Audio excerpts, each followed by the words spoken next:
whoever you are, wherever you are, I hope you are blessed and doing safe. Ladies and gentlemen, greetings, family. Of course, I'm tuning in. You see me without the glasses off today, but if you're looking for some opportunities, particular advertisement opportunities, then look no further at the link at the bottom to my email address. You can hit me up for advertisement opportunities. We are supporting and promoting your businesses here on this channel. You can also, if you would like to donate and subscribe to our Patreon, a link is at the bottom as well. So you have multiple ways in which you can advertise with the platform by emailing me when we go on through our live stream. You also have access to premium content, those that want to see premium content that you will not find here on YouTube or Facebook or Twitter, as I am suspended probably by now. You guys can check out the Patreon at link at the bottom. But advertisement opportunities, definitely email me, gavin.grich1@gmail.com for rates. And for the Patreon, it is the same as the YouTube channel. It is channel gboot2786. All right, I'll holla. Peace.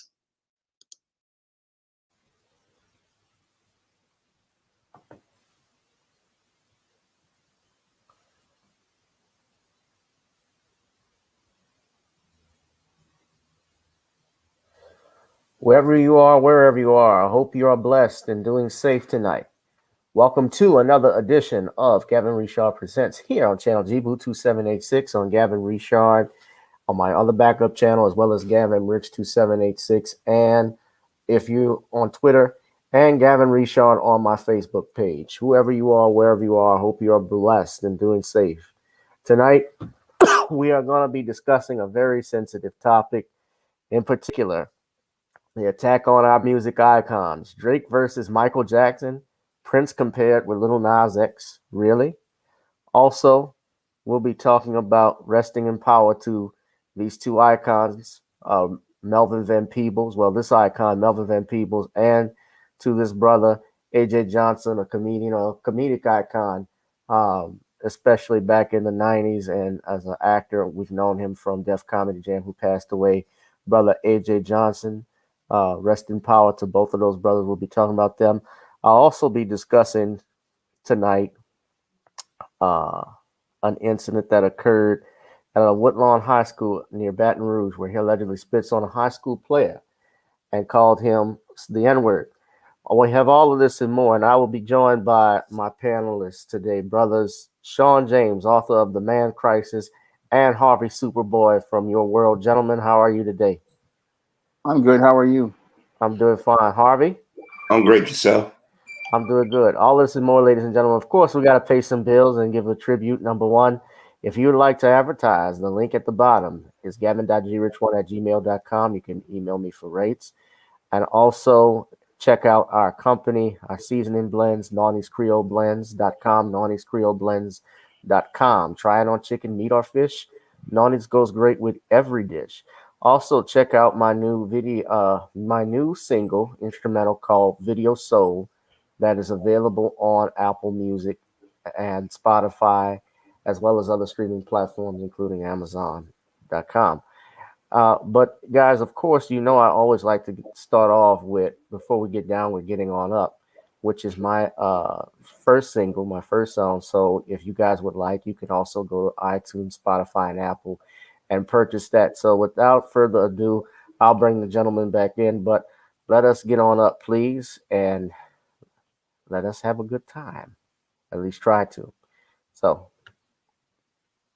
oh wait, hold on one second. Excuse me. Having an issue. I don't know what it is. It's always an issue with trying to log in with Apple. Excuse me.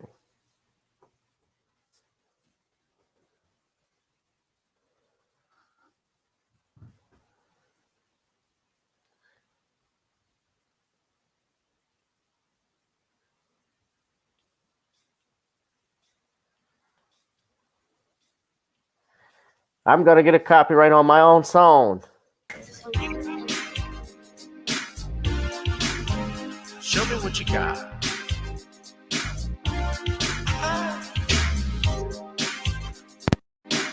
Gotta feel the groove. Feel the groove, get on the floor.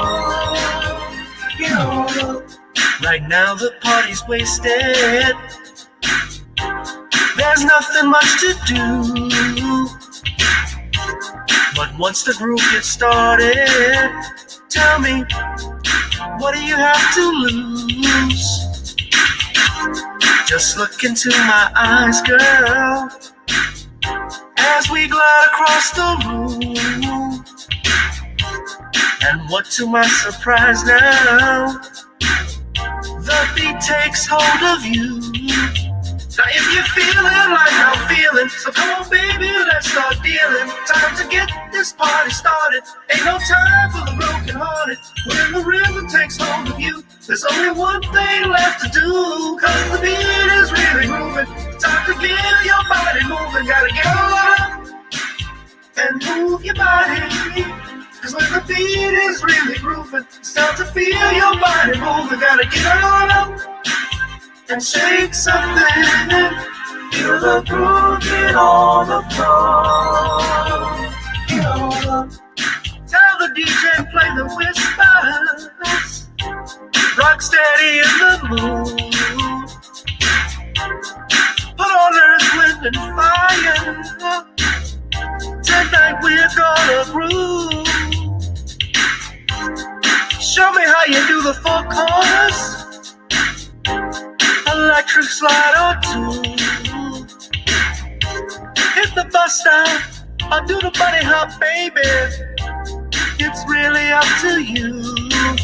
Now if you're feeling like I'm feeling, so come on baby, let's start dealing. Time to get this party started. Ain't no time for the broken hearted. When the rhythm takes hold of you, there's only one thing left to do. Cause the beat is really grooving. Time to get your body moving. Gotta get on up and move your body.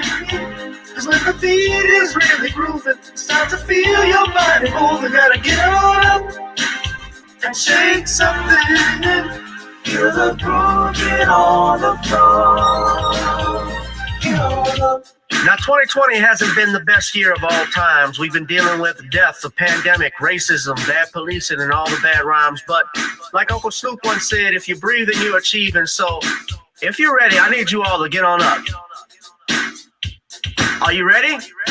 1 and 2 and 3 and 4. Get your butt on the dance floor. 5 and 6 and 7, 8. This jam we appreciate. We're gonna slide and step on the beat. On the dance floor is where we'll feel the groove. Get on the floor. Get on up and move your body. Cause when the beat is really grooving, it's time to feel your body moving. Gotta get on up and shake something. Feel the groove, get on the floor. Get on the floor, baby. Gotta get on. Come on, baby. Gotta get on, baby. Feel the groove, get on the floor.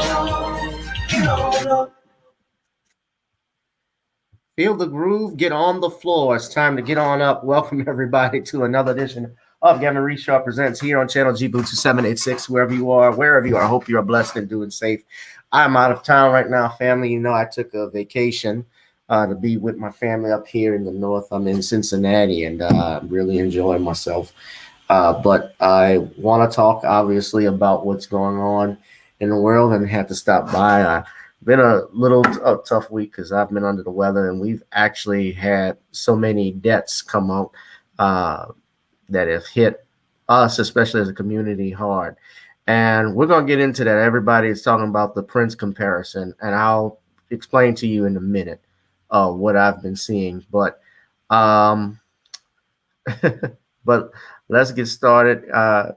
People we're talking. I did a video earlier today that was released about the death of director Melvin Peebles, and we're going to talk about him first as well.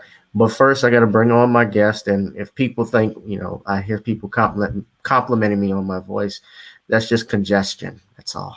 It's not that I'm sexy, which I already know I am. Everybody, well, first and foremost, let's bring on our special guest. He is the author of 70 books, including the Man Crisis as well as the John Haynes series. You can check out his books on Amazon.com, and he's working on some new books as always. He never stops creating. Ladies and gentlemen, brother Shawn James. Shawn, how you doing? I'm good. How are you, Gavin? I'm doing fine, brother. I'm doing good. And of course, we have another guest. This brother, you guys know him from the Your World channel, Harvey Superboy. What's going on, Harvey? How you doing, Gavin? I'm doing fine, brother. Let us begin, shall we?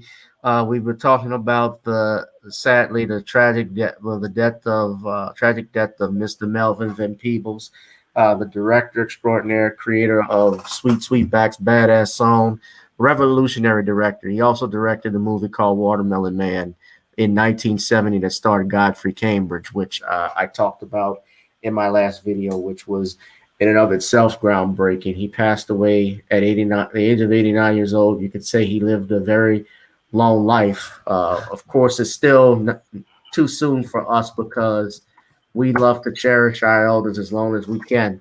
And Mr. Van Peebles, as an elder, was a revolutionary who did a lot for for filmmakers, for black filmmakers, but also people that were wanted to be an independent filmmaker. Apparently, he made Sweetback's Badass Song without the help of Hollywood and had to get private financiers, to make his film a reality. And one of the financiers he got, of course, you gentlemen know, was Bill Cosby. Bill Cosby gave Melvin Van Peebles $50,000 to make Sweetback's Badass Song. But another lasting legacy to Mr. Van Peebles is that he is the patriarch of the Van Peebles family. Father of Mario Van Peebles, director of classics like New Jack City, Panther, and Posse. I believe Panther was based off of a screenplay that Mr. Melvin Van Peebles actually wrote. Mr. Van Peebles was also a veteran. He served in the Air Force for about 4 years before he was married to Miss Maria Marks, who is the mother of Mario Van Peebles, Megan, and Max Van Peebles. Their three children. I see he has a fourth child, a daughter, Marguerite Van Peebles. I don't know if she was to this mother, but nevertheless, my heart goes out to his sons, Mario and Marks, and his daughter Marguerite. Megan passed away back in 2006 due to cancer. So, and also to his grandchildren. But gentlemen, I don't know who wants to start first. Harvey, you can go first as far as Mr. Van Peebles. I'm sure you're going to have a video that's going to drop on him. Yeah, I'm eventually get one done. He's he's from Chicago, born in Chicago, the number one guy. Shout that out. But when you talk about his influence, a lot of people realize that Hollywood was struggling because TV was still considered new, and everybody was going to TV because it's cheaper. He started the comeback of Hollywood, him and other black directors. But the thing also is, you know how movies have soundtracks now? He's the one that came up with the idea of the soundtrack. It's helped sell movies. He was a composer as well. I forgot composer as well, and he sat down with Bill Cosby and all these different people back in the day, in jazz and R&B was going through its changes from the Motown sound over to the I guess we say the Philly International or the Stax kind of sound, more soulful and things of that nature. Right. And I'm kind of disappointed. Well, and I want to say kind of, I am disappointed that this gentleman didn't get shouted out more during when he was alive and even now in death, because I think I probably saw something on Good Morning America this afternoon and maybe something on WGN Morning News about it, and everybody else is sort of like, whatever. But if it was for him starting the charge and these other black directors and writers, Hollywood would have, these big studios would have went under. Warner Brothers, Paramount, MGM, they all were suffering. And because this man had a vision to show us not as the butlers or the Chuck and Jive kind of dude, he saved Hollywood. And I think that he need to be acknowledged for it. And I think the black community should start acknowledging these forefathers, because, like I said, the modern day black hero, we wouldn't even got Shaft if it was for this. because a lot of people don't realize he the one that lit the fire for this. Yes, yeah, most definitely. He something else very important about this too. When he made Sweetback's Badass Song, what he did essentially, it showed that you can make a film outside of Hollywood and it could be successful because the movie was produced on a very small budget, a tight budget. He had to produce the film within 19, I believe, in a month, in doing all his filming. Less than that, he used his family members to shoot certain scenes. He actually had his son. I think Mario played a younger Sweetback in the film, and actually had to film some sex scenes or whatever. Melvin, I'm sorry, not Mario, but Melvin had to do some sex scenes that, from my understanding, were not unsimulated. In other words, they were real. So he was doing all of this stuff, and he was trying to make obviously making it in Hollywood. That great tagline he had from Sweetback's Badass Song was rated X by an all-white jury. That stands out with me, but very influential. And Shawn, I'm gonna go to you because you're someone who works outside of the main. I take you work outside the mainstream yourself, and I consider you an independent author and screenwriter. What are your takeaways on Melvin Van Peebles and his passing? Well, I am truly sorry for the loss of this great elder because Melvin Van Peebles, as I see it, he was the man who practically paved the way for all of the great black filmmakers out here. I mean, he was the one who laid all of those bricks by putting in that work for everyone. And like Harvey said, this was a dark period for Hollywood because they were struggling. I mean, just due to the Vietnam War going on and audiences' tastes changing due to the Vietnam War, because at the time Hollywood was making all of these musicals and these epic movies, and these things were not doing well at the box office. And Melvin Van Peebles practically did save Hollywood with Sweetback's Badass Song. And your Hollywood didn't want to, again, go out here and support your black cinema. They didn't think black cinema was going to be successful at the time. And the only roles they had for black people at the time was, like Harvey said, your butlers, your slaves, and other background roles. And here was your Melvin Van Peebles going out here and showing that he could create an entirely new genre of film and showing us as we truly were. And what he did was he took control of the black image. And that was one of the things that I really admired about Melvin Van Peebles as an independent creator. I admired the fact that he went out here on his own initiative, went out here with his own money, and went out here and created his own project. And he went out here and did this and had the courage to go out here and do it. And thanks to him, everybody else, from your Spike Lee to many others, they have been able to go out here and walk down that road. And we should all be grateful for all of the great work that Melvin Van Peebles has done for black people. And he doesn't really get the respect or the appreciation he truly deserves. And that's something I have to agree with Harvey on about, the mainstream media not giving this man his due, because I believe he deserved better coverage than what he has received. I mean, here is the man who practically saved Hollywood from practically going under, because most of these studios were about to just crash and burn. At that time, I'm sorry to cut you off, Shawn, but I will make a point. At that time, Hollywood, if I'm not mistaken, these motion picture studios were actually being sold to these conglomerates. Like Paramount was owned by Gulf and Western, and yes, it was one of those. And I believe MGM. I don't know who owned MGM, but I believe they went under after Louis B. Mayer died, and they were in a crisis at that point. And these mega corporations were buying those companies out. So Melvin kept Hollywood going with these types of films. And I want to point out something, if I can. I want you to get back to your point, because I don't want to cut you off, but I want everybody to look at this here. This is on Wikipedia. You can look at this, look this up. But I want you to look at how much money it cost to make Sweetback's Badass Song. Okay. Now notice Melvin Van Peebles directed, wrote, produced.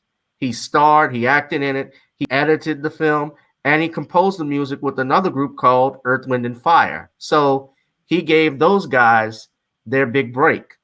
Although my understanding is when Melvin wrote the check bounced because he didn't have the type of money.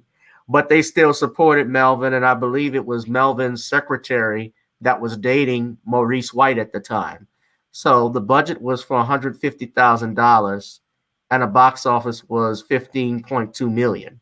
So that means he made well over not even 10 times the amount. He doubled that. Yeah, I mean, he practically, again, this was a $15 million. movie. Yeah.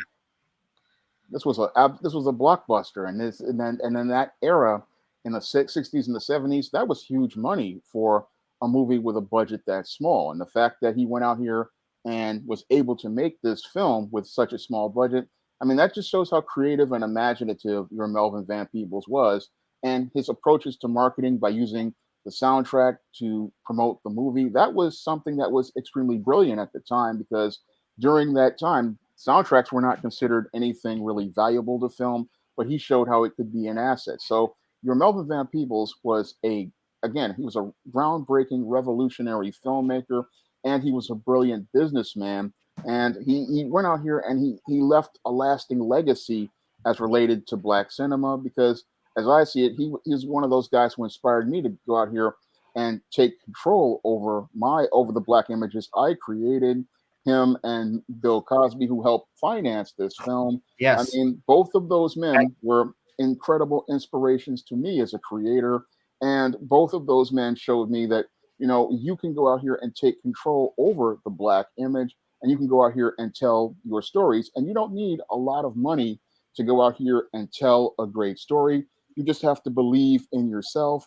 And that's one of the things that I got from men like Melvin Van Peebles, men like Bill Cosby and Robert Townsend and the Hudlin brothers, just hearing their stories, was it's not about the money, it's about the passion and the heart and the love for Black people, and going out here and making great images. And that is one of the things that I believe will be Melvin Van Peebles' lasting legacy, because I see how he has gone out here and given much of his legacy to his son, Mario Van Peebles. And I remember the great series he did in the 80s NBC with Sonny Spoon, that it didn't have a lot of episodes, but it was very well done.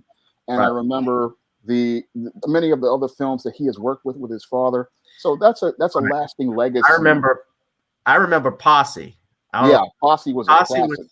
Posse was a classic. Posse showed Black. I mean, there had been movies before about Black cowboys. In fact, the term cowboy, Dick Gregory even said this, that came from Black people, because with the slave masters back in the day, especially when slaves worked in Texas, moving the cows, go move that cow, boy, which would make sense. That's what he said. That's where that came from. But, I remember they had movies like Buck and the Preacher, that was set in the West with Harry Belafonte, Sidney Poitier. Yeah, I love that movie. Yeah, but Posse was, I know, the great Woody Strode, who was an actor, one of the few Black actors in Hollywood during the 1940s and 50s, a prominent one, and former World War II veteran. He actually was in Posse in that film. And Mario cast not only his father, but he cast a lot of Black actors and actresses from the 70s, including Isaac Hayes. Carl Winslow was in it too, Harvey. Reginald Vell Johnson. Pam Grier. A bunch of people that were in that film. Even the Baldwin brother was in it. So, I'm going to add something, because I stepped away for a second. Dog Nature was called. But, when I think about Mr. Van Peebles' influence, it's still felt today. And a lot of white directors have copied from him, because he was one of the first people to go out and get donations or the fundraise from it. Because Bill Cosby could have, just think about it, if it was done today, you wouldn't have of Melvin Van Peebles, because we don't support each other like we did back in the 1970s. I mean, here it is for Bill Cosby to give money out of his pocket. And he's always done this. He gave over $50,000.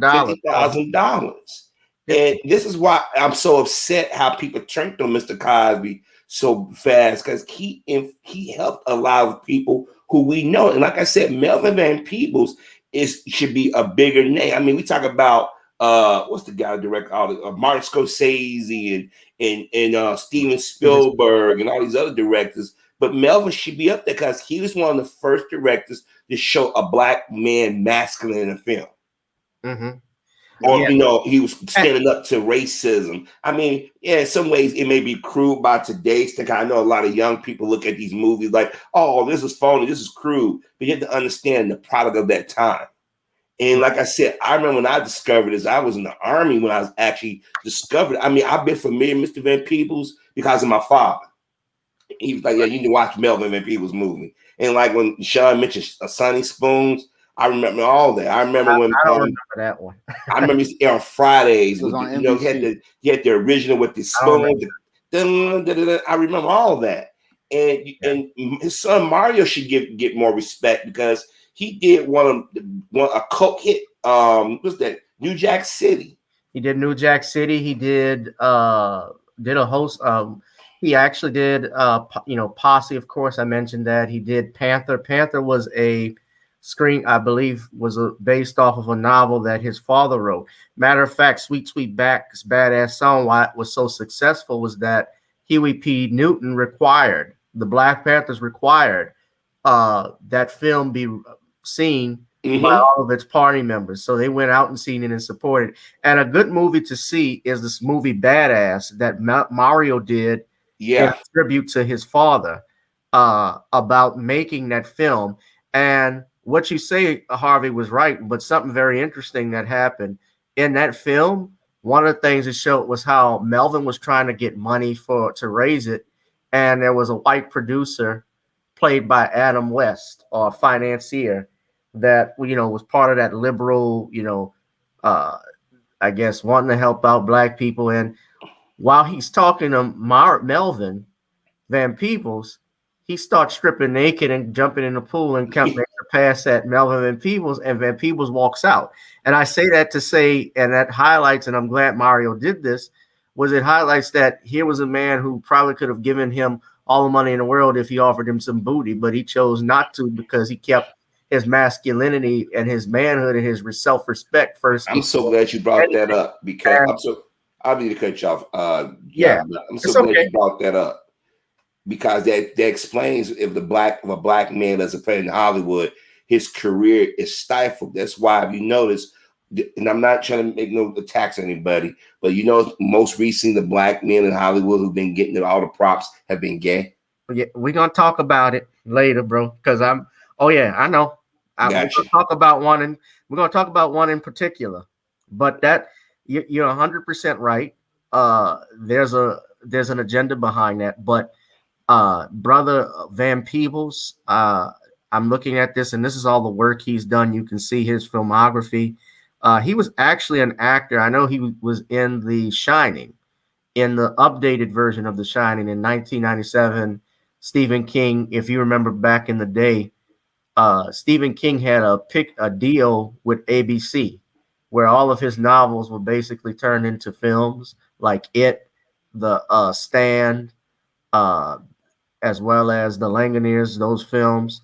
I believe not Salem's Lot wasn't on ABC. That was CBS. But the point being, and wrapping up, Melvin Van Peebles was cast in the updated version of The Shining. That's one of the things I remember him as well. He played the black Scatman Carruthers character, if you remember that film. But Dick. Yeah, he played him in that. And Stephen King didn't like the Stanley Kubrick version of The Shining. He thought it was bad, especially how Shelley Duvall's character was portrayed. So, but this is all of his acting credits that he has here. You see, he was in Boomerang too. He was the editor. That's one film I remember him as, where he was looking at Grace Jones' nipple and said, "I think that's a nipple at the."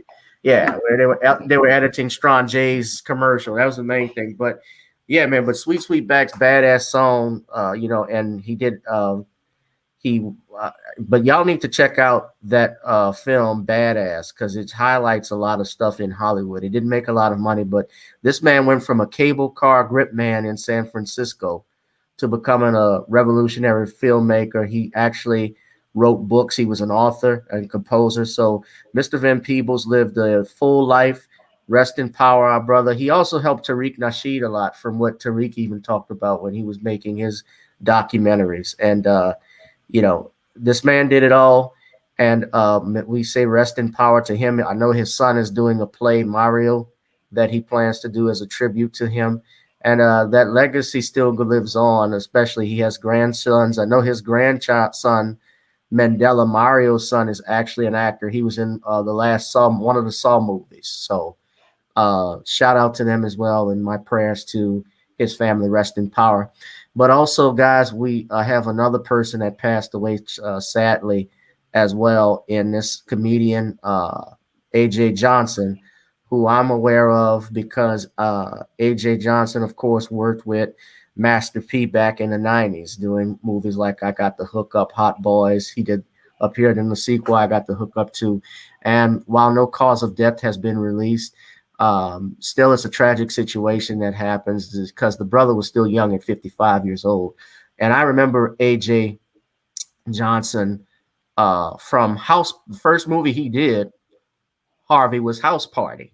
Mm-hmm. And how he got started, a lot of people don't know this, but the man who gave him that role, or I guess pushed for him in comedy, was none other than a Chicago great comedian named Robin Harris. And Robin, of course, we know, who died right after making House Party, very young. There was a famous scene. I don't know if I can play it here, but where AJ Johnson's character was called Easy E, and he had Jerry Curl juice and everything. And Robin Harris's character said, "Oh, look, I had no trouble finding you. You better not ever commit no crime. Follow the drip. Follow the drip. That's all the cops got to do." And and that's AJ there. You can see at the bottom. If you guys can see at the bottom, of course, he's known for being in Friday. But it says earlier that he passed away this month. He was found lifeless in a store earlier this year. So this happened actually earlier this month, and it wasn't reported until later on. And tragically, AJ, died at a young age, 55 years old. Of course, people remember him as Ezel from Friday, which was another hit movie. And Ice Cube even played tribute to AJ, saying how sorry he was that he heard of his passing and that he wasn't able to resurrect his character from Friday. But as of late, the star's family, in particular his wife, Lexis Jones Mason, told the outlet that the family had to start a GoFundMe account to help come up with funds for her deceased husband's burial. But the donations have fallen extremely short of their goal to receive $20,000. Now, let me say this. I'm not trying to, I'm going to play the video first. I haven't seen Mrs. Jones' statement. So let's play the video, courtesy of TMZ. And this is being shared only under the Fair Use Act of 1976 for education, news, and criticism purposes. If they don't, that's them. But just please stop the fake love. Please stop the fake calls. Please stop the fake texts. Please. That just for our family. And when I say our family, I mean me, the kids, and the grandkids. Just stop it. Just stop. I'm going to stay busy, and I'm going to work. I'm going to work in a couple days. So I'm not going to worry about this. I apologize. I'm not going to worry about this. Whatever happens, happens. It's God's will. I'm going to go to work in a couple days. If I had the strength, I would go right now. I don't have the strength. It took everything in me to get on here and do this. I'll be all right. We're going to be okay. All right. Now, they wouldn't let me play the whole clip. They just started right there. But she's trying to raise $20,000 for his funeral. Let me just say a couple of things, especially as an attorney, someone that has experience in estate law planning and law. Guys, you got to have a will. You got to have life insurance. This is something you got to plan for. Black people, I'm telling you, because Oftentimes, if we leave our families with nothing when we pass, and they're left struggling. And funerals can be, and paying, someone has to be paid, even for a funeral. The undertaker has to be paid. The city gets, the preachers got to get paid. It costs money to bury someone, so you have to plan ahead. However, I don't think it costs $20,000 to plan a funeral or service, depending on how much money you're trying to do. So, I'm not trying to be disrespectful to Mrs. Johnson, but I don't know anybody that a funeral that costs $20,000 or what she's trying to do. Now, I saw Michael Blackson donated some $10,000 to him, so I don't know if that has to be updated. Obviously, they would have to update the article, but I'm still, but please, I'm still warning people. You got to have a will. You got to have money set aside for your families. Life insurance is important to have to avoid situations like this. GoFundMe is not a plan for the afterlife for your family. GoFundMe is not, it's a place to solicit donations, but it is not estate planning. You got to sit down, and some of us don't like sitting down with lawyers. Let's just be real about it, Harvey and Shawn. People don't like putting up money if they think they don't have to, and to do consultations. And some people, I know that they don't think they'll ever need it. I mean, sometimes it just happens. Death is something that happens too. You can be in your 20s, get shot and killed. Look at be in your 30s. Look at Nipsey. And what happened with him. Look at Tupac. What happened to him, and even with his life story and the way that the movie was made, because people were complaining about it. People are making money off of we saw the LGBTQ making money off of Tupac. Whoever has control of his estate, because his mom is no longer present, they use Tupac's name with the rainbow flag. Did y'all see that? Yeah. In rainbow, yeah, which is I'm not gonna say which is, I know Tupac wasn't with back then, because being in the 90s, that wasn't something discussed. So I know he wouldn't be with that. But when you don't control your dollars, when you don't control your estate, other people will do it, and it will be to your detriment. But if you want to comment, Shawn, I'll let you go first. You see, Otis has said, Willie D said on GoFundMe she got $50,000 so far. So she has, if that is true, she's raised enough money to cover the funeral expenses. But I don't know what she would do extra with that. But Shawn, you go ahead. Well, I'm really sorry to hear about the passing of A.J. Johnson, and it's sad to hear that he passed at such a young age. And what was really sad about his story is that he passed. He looked like he was lifeless in the store. So here Yeah. was a man that practically, as I see it, he fell through the cracks of the entertainment industry, and there was nobody there to support him. And that's one of the saddest parts of A.J. Johnson's story. I mean, here was a man who was featured in classic films like House Party and Friday, and nobody looked out for this man as he got older. And that's one of the sadder parts about the black entertainment industry, is that we don't look out for our talent and try to make sure that they're all right and that they're being taken care of. A lot of people think that they're going to be able to go on forever, but the whole thing is you have to have an economic plan for in case things don't work out. You have to get your money straight, and you have to have that plan for your estate if in case you pass, because when it comes down to black men, we have to understand that we have to deal with a lot of different stresses. We have to deal with a lot of different pressures in life, and the things we have to deal with, especially with racism, especially in a place like Hollywood. This stuff, the stresses can really just, it shortens your lifespan because you're just under so much pressure every day. So what was really sad here is that there was no real support system for this brother who passed away tragically. And his only support that he could get was from things like a GoFundMe that his wife put together. Now, I recently had my father pass away in 2017, and I lost a sister in 2020. So I know that funeral expenses, they are very expensive, and it can be anywhere from $10,000 to maybe $15,000, depending on the casket you get, depending on where you're going to have the burial plot.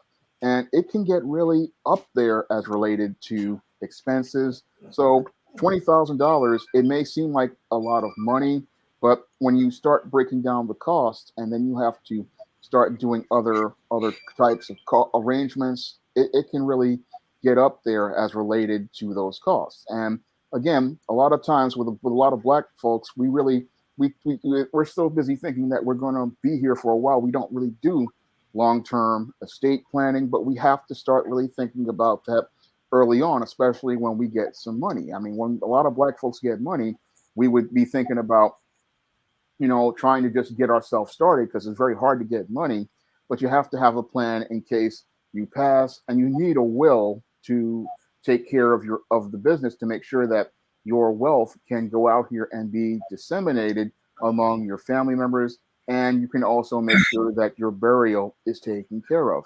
And that's something that we see in the case of, sadly, AJ Johnson, and I've seen it with many other black entertainers. A lot of them, like the late Sherman Hemsley, there was an issue with his estate as related to him a couple of years ago that was similar to this. But we have to go out here and start talking about estate planning, and we have to start talking about things like trying to get our money together and trying to get things going. But I understand that when it comes down to black entertainers, it's very hard to keep money together, because a lot of times, yes, you're in a film, but the film doesn't really pay a lot of money. And then after a while, when you're on this film, your agent gets, I think, 10%, your manager gets 15%. And after that, taxes, you get 50%. So there's not that much money left. So people will say, oh, you're in a movie, but there's not a lot of money after everybody gets their cut. And that's one of the things that people don't really understand about a lot of entertainers like AJ Johnson.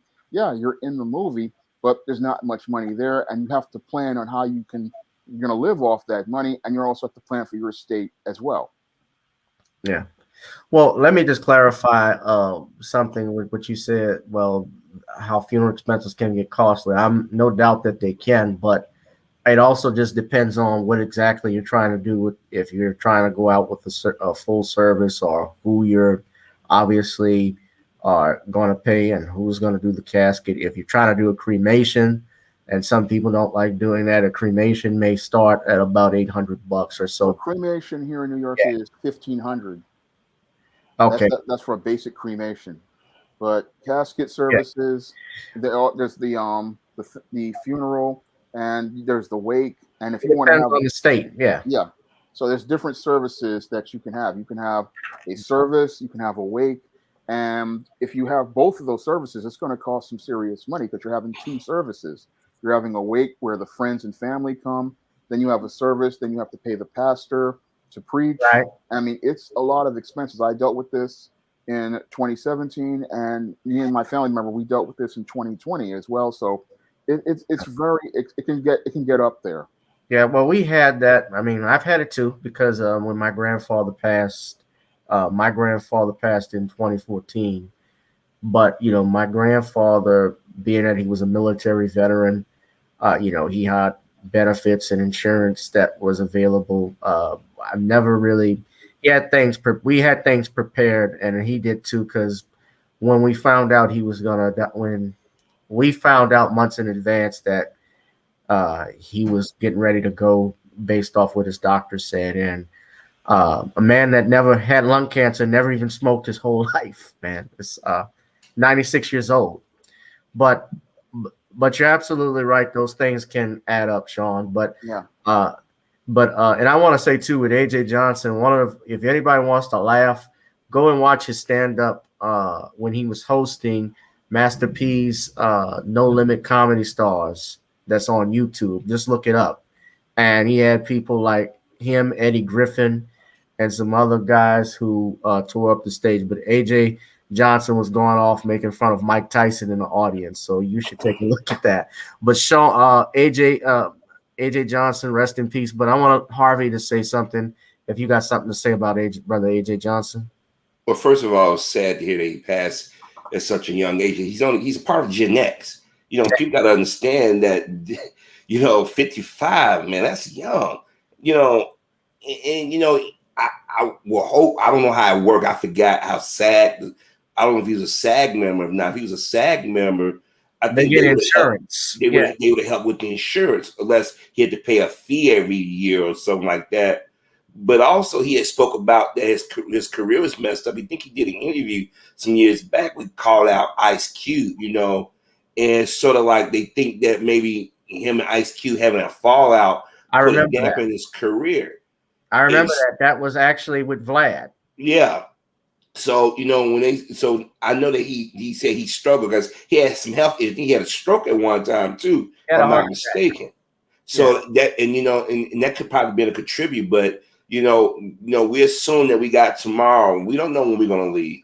And if we did know the day we was gonna leave, we'd probably be screaming, right now, But the thing is that, and I'm gonna be a little different right now. And I understand she's in pain, she's grieving the loss of her husband. She shouldn't guilt people.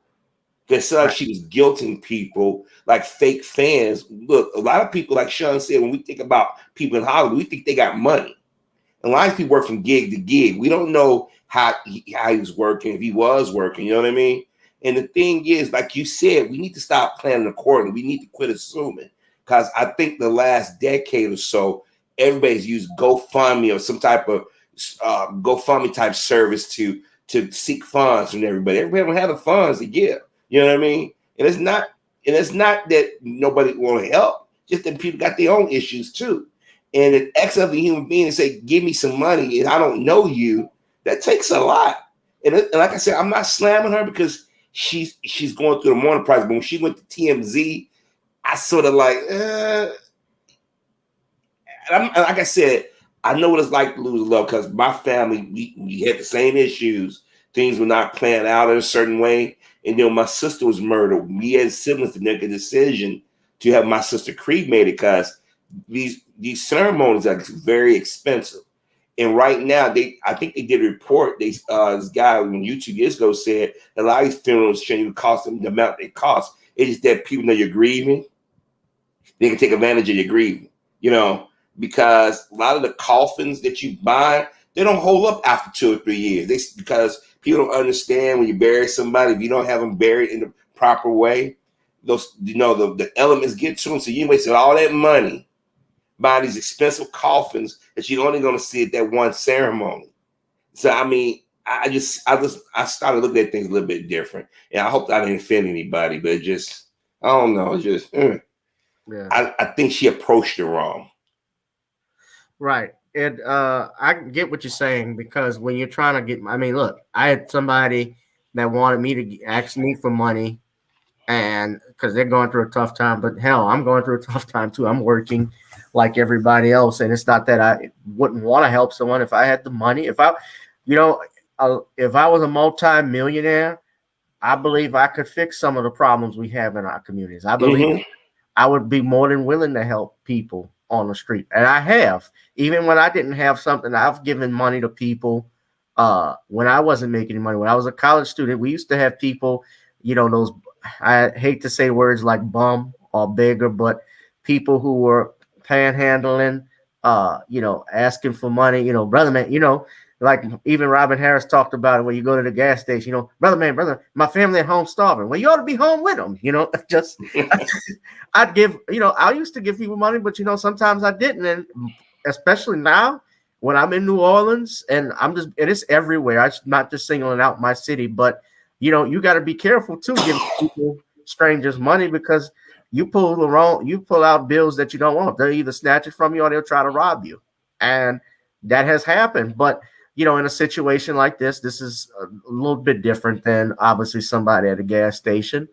I get that she's in pain too, and my heart goes out to her and her family and AJ's friends that knew him.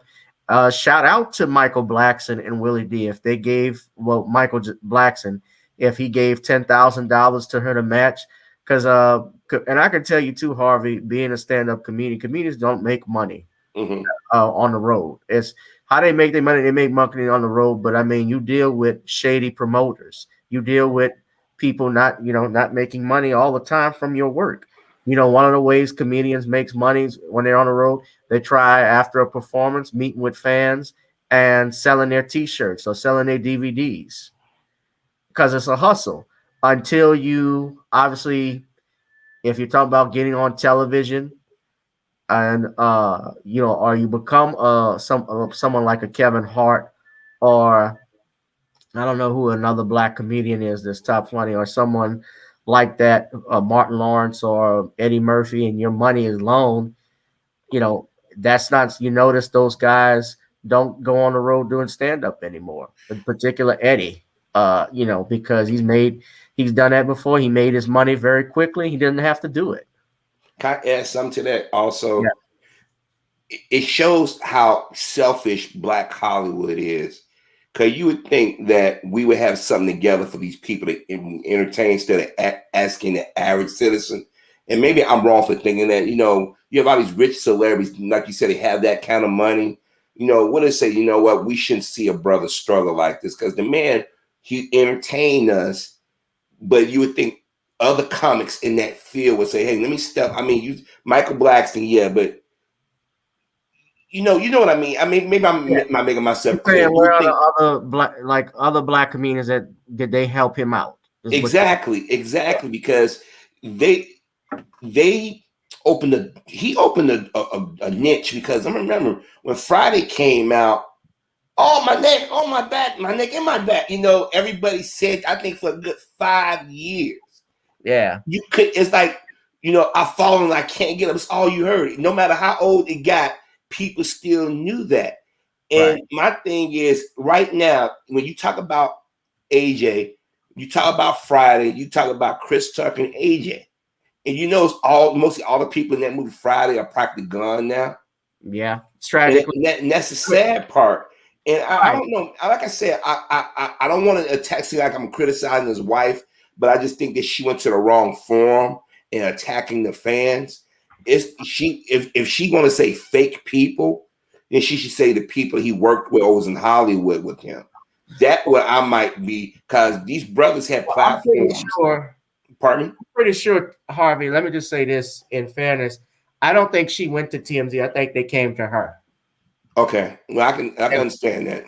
I think they came to her, and this is just my opinion, she used that outlet because that was the only one, I think, that I'm just playing devil's advocate, that she could get at that time that could get exposure. That's just my thinking of it, because I don't think that I don't think she ran to any particular outlet. TMZ, when they have a hot story, they go run and find people. Look what they did with Kobe Bryant when they actually went to the accident scene of the accident, took pictures, got blackmailed or got with the sheriff's department. They gave and leaked stuff out to them before the family could even know what happened to Kobe.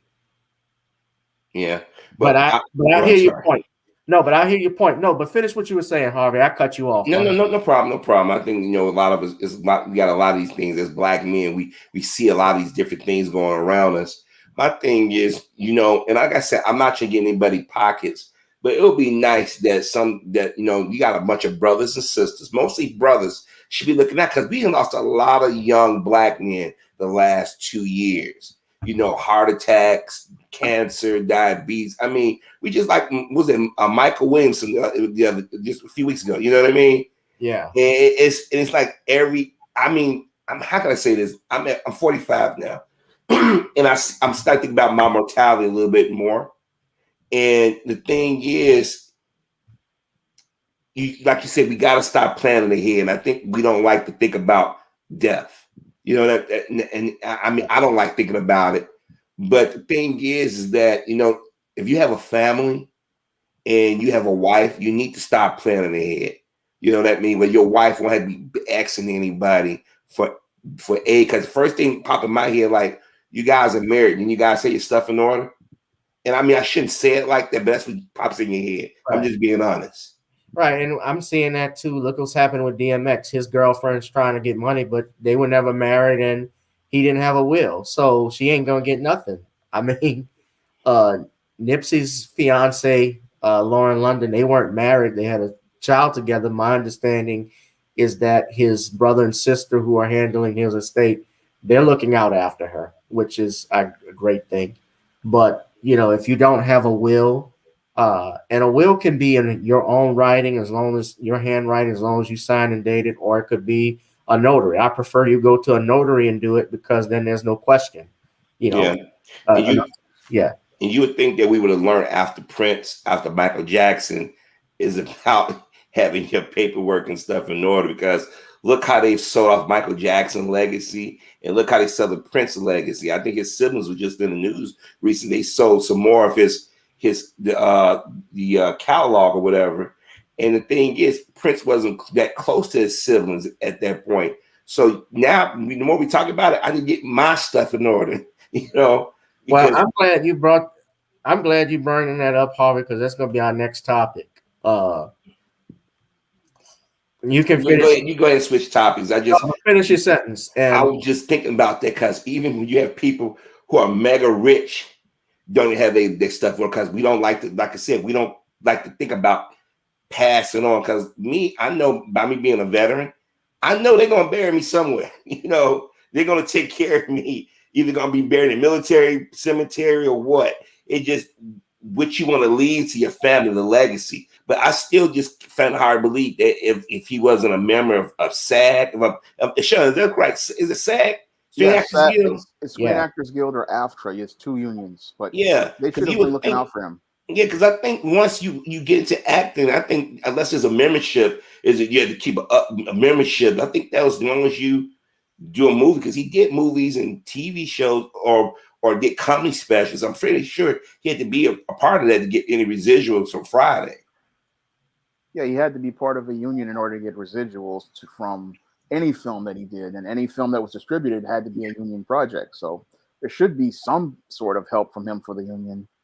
Unless he or his spouse didn't know that, because then you'd be a lot of people who don't understand. I mean, look what TLC had to explain to us how the music industry's broke down. I'll never forget, before Left I Died, she broke down how you get your money, who gets what, like you guys just said, right? Agent, the record company, the lawyers get money, the record production, company, the PR, the clothing, all these different people. And by the time you get yours, you're like, damn, I ain't got nothing. Right. And I mean, they did TLC bad. TLC made millions of records and didn't get one penny. That was Peebles that did all of that shit. Peebles and Babyface. Don't people keep leaving Babyface out, but his ass and L.A. Reid now was in there somewhere. L.A. Reid. And yeah, I mean, look, great songwriters. L.A. Reid, Daryl Simmons, you know, when they made all that stuff. But as businessmen, there's business, and then there's show, and then there's business. Business, exactly. Fame and fortune. You know, Dennis Edwards of the Temptations, he even said this. There's fame, then there's fortune. There's have and have nots. And he even talked about how Otis Williams was meeting with Berry Gordy. They were withholding monies. If you go read the book called Ball of Confusion, it was the biography of Richard Street. Richard Street was one of the Temptations. He was Melvin's cousin, but he came in and Richard replaced Paul Franklin, Paul Williams, excuse me. And when Paul got sick, and he was on, you know, Papa Was a Rolling Stone, the Temptations, you know, hits that they made. And he even talked about how he only made maybe like $200 each night from a show. And his voice, even though his voice was on the recordings, he did not have a standard contract with Motown. He only was basically paid as a background singer, and was not on even though his voice was on Papa Was a Rolling Stone and stuff like that, he did not get paid, you know, thousands of dollars or anything like a lot of people think. And they were selling millions of records worldwide. So check out that book on Amazon. I'll send the link to everybody to check on it. But we got to move to our next topic because I was trying to keep it to an hour, but we had so much going on. But yeah, Peebles was the one who was managing TLC. But you guys see from the comments here, I called it, and from the picture that I had from our avatar, attack on our music icons, Drake versus Michael Jackson, Prince compared to with Lil Nas X, really. Now, I want to preface that why I said Prince was being compared with Lil Nas X. And that was because, as many of you know, and I hate even bringing up Lil Nas X's name, but there he was pretending to be pregnant on his album covers. I'm not even going to show that because that would be giving him more praise and more people going to buy his album and so forth by commenting on it. But something was interesting. Somebody was trying to defend Lil Nas X by mentioning where were we when Prince was doing this? And I'm going to show this with you. Now, somebody shared this on their Facebook page. Now, that's Prince with the ass out. But I'm going to play the video. I haven't even seen it, but let's just hear it for 55 seconds of our time. If we... Nas X is not corrupting your kids. Including gay characters on children's shows is not corrupting your kids. TV has been around since 1927 and has just recently started including gay characters. That is almost 100 years. So the fact that we have 90-year-olds, 80-year-olds, 70-year-olds, 60-year-olds, and so on that grew up watching nothing but straight couples their entire life and still turned out gay should tell you that seeing it on TV doesn't shift your sexuality. I have a gay sister, I have gay cousins, I've been to gay weddings. I can assure you that seeing my cousin kiss his husband did not change my love for pussy. So to my cis straight men, it is time to be honest with yourselves. You don't care about the kids. Some of y'all don't even take care of your kids. So what you fear is that once being gay becomes normalized, you're going to get treated the same way you treat women. You're going to be walking home at night and a group of gay men is going to follow you and catcall you. Or worse, you, my friend, fear men. Specifically, the ones who act and think just like you. What the fuck? I mean, I'm sorry. Okay, first and foremost, you're right, Harvey. Go ahead. Let me say this. Let me just start. Let me start it. All right. I don't even know who that fool was. I saw a friend of mine post this because I saw this trending because they were trying to say, well, y'all weren't complaining when Prince was doing this. Let me just say this. First and foremost, what he said about television being around in the 1920s, that's an outright lie. That's bullshit right there because there were no TV shows back in the 1920s. There were no networks. Television really did not be, even if it were invented back in the 1920s, it didn't become popular until late 40s, early 50s, when you started to have those radio networks like NBC, ABC, and CBS break into television. There was another network called Delmont, if I'm not mistaken, which was where Jackie Gleason, I believe, originally appeared on that network before he moved to CBS. And then when he's saying about how, first off, he says he's a straight man. He doesn't come off like that to me because a straight man wouldn't mention another person as a cisgender. You either say straight or you say heterosexual. You say nothing at all. Why are we using these pronouns and stuff? And we did not have, and the reason why we had straight characters, as you pointed out, let's be real, Shawn Harvey, that was the norm. That still is the norm. And let me give a history lesson right here real quick. Those networks he mentioned, those are for radio. They start out as radio stations. Right, I just said that. And no TV. I know you said, but I'm just saying, people, if they're gonna give a history lesson, at least let it be accurate. You know what I mean? Or damn close to it. First of all, the dude in question, suspect, the hairstyle, the facial expressions, and all this other stuff. First of all, there has been gay characters on TV. He just ain't never came out and said they was gay. I mean, have you ever watched an episode of Bewitched that the Uncle Samantha or the guy from Hollywood swears and all that stuff? That's the guy that been Liberace. It's always been, they just never came out and said it because that wasn't important. Today, I'm sorry, go ahead. They never came out and said it because, number one, it would have blackballed. Yeah, their careers would have been blackballed because that was not normal at that time. Nobody accepted that. Just like you didn't see an unmarried couple on television in the 1960s. That would not fly because that was considered living in sin. It just was outside the norm. But yeah, I'm sorry. Go ahead, Harvey. No, reason why I say this now because they're using today's talking points to explain away yesterday's, standard. Right. First of all, we have to remember television had two separate beds. You couldn't show a married couple. You couldn't show a toilet. There's a lot of things they couldn't do back then. First of all, the reason why people got issue with some of the people in the gay community is because they keep throwing it out there. It's like, okay, you gay, be gay, that's your business. I mean, there's always been gay people. It's always been gay people. But the thing is, it's like it's this push on black men. That's the problem. I don't have the problem with Lil Nas. Okay, not take that back. When you say F the kids, yeah, I got issue with that. When you came out promoting your music towards a young demographic, you sexualize these kids. When we was kids, we didn't get sexualized like that. We had cartoons, or if my parents are watching Dynasty or Falcon Crest, and they had a love scene, close your eyes, go to the room, and go to bed early. Dallas, yeah. And when you look at those episodes as adults, this was our parents was shielding our eyes from, you know what I mean? But today, they talking about penises and vaginas on network television.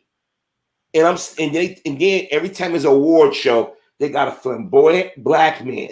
The white guys can be gay. They ain't going around doing this stuff. You do not hear any white men going around doing this stuff. Right. But I digress. I'm sorry. And I'm gonna get Shawn to speak right quick, but I want to point out something too. What this image of Prince. Let me just say this because people were comparing it. This person was comparing it with Prince. You're leaving out something though. A couple of things. Number one, Prince was freaky, but I don't believe Prince was gay. Prince actually had some of the baddest women. Well, he had some of the baddest women on his arms. Madonna, Apollonia, Vanity. He was dating Sheila E., engaged to her. He was dating Sheena Easton. He was dating a whole bunch of men. He was Mate, his first wife. They had children together. His two sons, well, they don't talk about this, but one child was miscarried. Then the other one was born, but he had, I believe, was called Pfeiffer syndrome, and he died. And as far as Prince wearing the assed out stuff and so forth, I think, yeah, he was freaky and he was doing all types of shit. But, you know, another positive thing I can say about Prince didn't have a music video that I remembered where he was dancing in prison and like it was something to be celebrated. Prison is something we shouldn't be celebrating. It's something we should be avoiding. And he's celebrating it like it's a big sausage fest he's coming home to. And the most humiliating thing in that video, too, what was messed up is the white boy who was the rapper, the guest rapper on there with him, he got to mess with the female security guard. If you saw that. Which is something I didn't see it. But the thing is also to add, those are concerts in the early days of Prince's career when he was doing that shit. Because when Prince did go on television, he was dressed proper. He was respectful. He didn't do that stuff on regular TV. Lil Nas X, he does this stuff on TV. Shock value. That's the difference. Right. And another major difference too, Harvey. Prince had talent. Thank you. Lil Nas X not. Yep. His music sucks. Lil Nas X, listen, when he came out with that song Old Town Road, black people supported him actually because he was facing a lot of blowback from country music stars, from the country music side of the game. Remember, even Tariq supported him because when Beyonce came out and did a country song, they were going to nominate her for a Grammy or a country award, and there was pushback from that. And the same thing happened to Lil Nas X. People would support him, especially when you looked at his story and how he was on his last few dollars. And yeah, we hate to see when somebody's done wrong, but Lil Nas X, his music, other than that, it ain't shit. He was basically the Trojan horse that was brought in to usher this propaganda.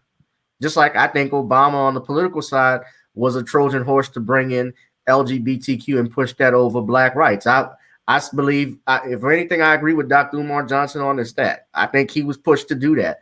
Lil Nas X, his music is garbage. And I'm bringing all of this up, and I don't want to I want Harvey to, Shawn to comment, but I also want to point out a couple of other things too. When I talk about attacking our idols, many people don't remember this, Harvey and Shawn. I don't know if you remember this, but I want to show this to everybody. I'm going to share this now. This came out. You noticed in my avatar, I had a picture of Whitney next to Adele.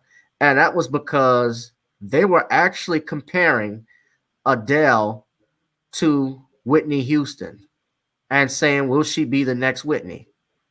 This came from Fontana Her News commentary. We'll miss Whitney, but will Adele take her place? Now, this is in February 16, 2012. Whitney had just died. So her body was barely cold before they were talking about her being replaced by this fat British singer. Now, she was big back then. Adele lost weight. And I ain't gonna lie to you, she's a good looking woman. She's nice looking.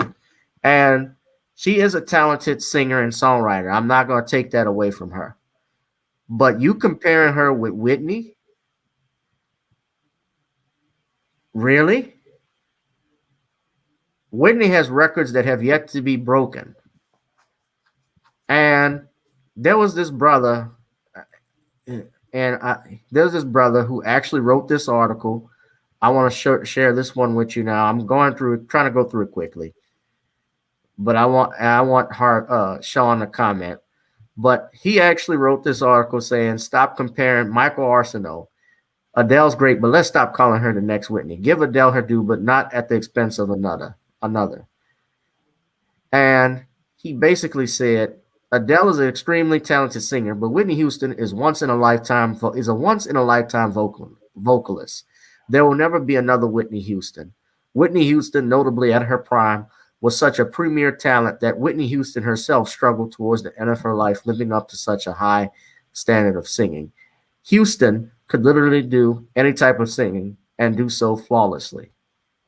And as much as I am a fan of Houston, some of her material was very much cheesy back in the 1980s. She was not the singer-songwriter like Adele, but her voice was so powerful that it could make any song crafted better than it actually was.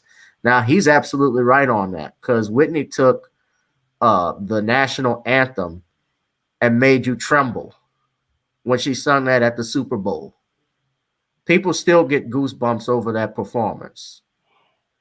The other thing, too, and I'm going to show you a picture of this Michael Arceneaux guy so you can see who he is.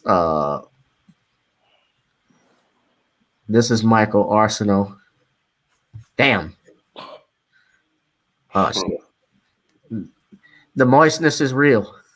All right, well, I'm okay. Well, look, he wrote a hell of an article on this, man. I've seen him. I think I've heard of him before because he's written some stuff before. But yeah, I think I knew he was looking at that. He's LGBTQ, but okay. But I brought all of this up because then also but that was a great article he did. I'm glad he wrote that. I'll give him credit where credit is due. But then also, why I was bringing this up, because they had a debate, Harvey, you've seen it, about people comparing Drake to Michael Jackson. Now, Shawn, I want you to comment on the Lil Nas X thing, and I'm going to get into Drake and Michael, but on the Lil Nas X and Adele Whitney Houston thing, if you could, please. Well, when it comes down to your Lil Nas X, shows the problems with our education system, because this boy is dumber than a box of rocks. He's taken American history completely out of context. I mean, if he's sitting there saying that TV was invented in 1920, he really doesn't understand American history as related to the entertainment industry. I mean, TV wasn't coming out until 1940, and it was like that was when the time was for wealthy people because TVs were really expensive, and we had radio going on. So that's one part that he had completely wrong. And then he wants to sit here and talk about homosexuals, and that's another part where he gets it completely wrong as well, because everybody knew that you could not put certain type of content on television because back then TV was really conservative. So they couldn't even say pregnant. Yeah, you couldn't say I Love Lucy show. They had to be careful with that. She had to say expecting. You couldn't say pregnant. Yeah, you couldn't say certain things on television, and you couldn't show certain things on television. So he's sitting here talking about things from a completely out of context. And when it comes down to Prince, he's just taken everything completely out of context as related to Prince.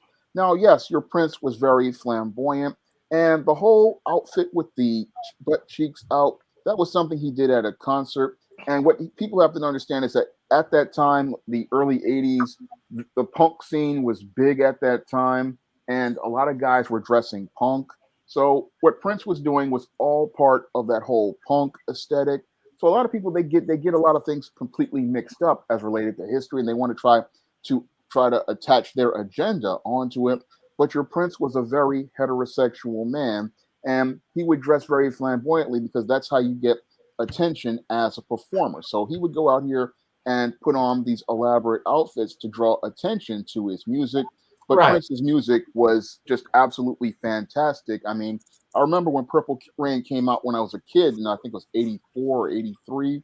I mean, that was a 84. blockbuster album when it came out. I mean, that album was a certified classic when it came out because it was like right after Thriller, but then Prince's sound was so unique and so distinct, and his look was so unique and so distinct that when you heard him, you were like, wow, that was just absolutely something special. I mean, I remember when they were playing him on 98.7 Kiss FM, I mean, back in the day. And when you heard a Prince song, it was like you just stopped and dropped everything because his sound was just so distinct. Same thing with Michael Jackson when he came out with Thriller. I think it was 83 or 84, one of them. But I Thriller remember came out in the album Thriller came out in 82, but it's the 82, but that the album music was video was 83. Yeah. yeah, but that album was so big. I mean, it went up until about it was so popular, it was still going until about 87, 88 when he came out with Bad. I mean, that's how big Thriller was. I mean, that was a huge album. And again, if you listen to that album back in the 80s, you just it was just so it was just so many great songs on there. I mean, I remember again back in the 80s, you had guys who would practically you could buy an album and the whole album had number one songs on it from front to back because people knew how to put together an album with a theme. They knew how to put the right songs on there.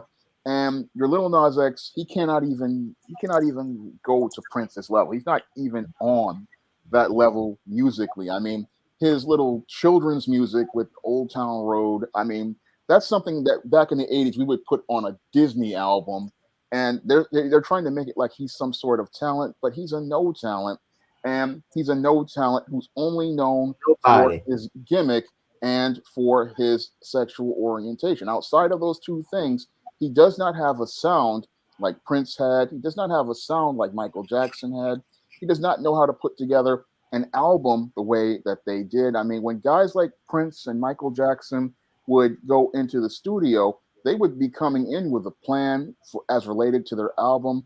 They would be sitting there, they would be sitting up thinking about the theme of the album, and it would go from song number 1 all the way to about song number 10, and they'll be thinking about how all of these songs would fit together to tell a story. And that was something I was on a goth YouTuber's video. She was talking about music, and she was talking about how when you put an album together, it has to fit into a story. So a lot of these guys, they would put together their albums, and it wouldn't just be random songs. It would be everything's got to fit together. Well, yeah. Well, let me say this: with Michael Jackson, the debate with comparing him to Drake, which DeGrio wrote this article. Michael, like Whitney Houston, but even bigger than Whitney Houston, he has records that have yet to be broken today that were set almost 40 years ago. Yeah. This is the only man I know, and they try to say he didn't sell more than the Beatles, but he actually did. He sold more he's the only artist I know that sold 1 billion albums. They try to say it wasn't 1 billion and say the Beatles actually have more, but I don't believe that because remember when Michael Jackson made records? Yeah. When people actually made records from the time he was 5 years old, when he did the I Want You Back when he was 10, till the time he passed away when he was 50. So for 40 years, before streaming, you had to actually go inside of a store and buy a record or a CD. And you did not have social media at that time. Drake has the advantage of streaming. These other contemporary artists like Taylor Swift, Drake, Bruno Mars, they have the internet to their ability. Michael Jackson did not have that. And there are people who don't even have running water, don't even have electricity, and know who Michael Jackson is in some of these third world countries. That's how powerful that man was. And can sell out an arena like that. Drake, to be quite honest with you, he can't sing for shit too. No. They just push him up there. Like these artists that they have, they push them up there. Now, I don't like the griot, but they actually tried to put this, they actually said it best. It's time to put this conversation to bed. History can sometimes be a tricking thing. Author Nelson George once wrote that perception is almost as important as facts when it comes to history. Music leaves so much room for perspective thinking. It is important to understand that music is subjective, period. There has to be some level of acceptance that artists suffer a deprecation of cultural relevance and context with each passing generation. We cannot and should not condemn listeners of a certain age who enjoy Drake's music more than Jackson's by simple virtue of contemporary programming, no more than people who may have ranked Jackson over James Brown. Few rap artists have not been as consistently successful at producing hits than Drake in American history, like it or not. His achievements must be acknowledged and respected when you place him next to his peers. But Drake and Jackson are not peers. They are not. No. And let me explain something else too. Because they're talking about, and here's the thing, you guys can look at the screen if you see it here. If y'all see it right there, let me see if I can zoom in. This is the key word. Certified Lover Boy. That was Drake's latest album, and I've actually listened to it. It's not bad.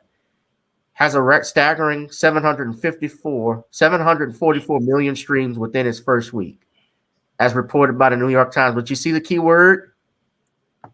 Streams. Streams. That's not sales. That's not sales. No. Thriller. Let's look at this. Hold on. The number one selling album of all time is Thriller. Michael Jackson's Thriller.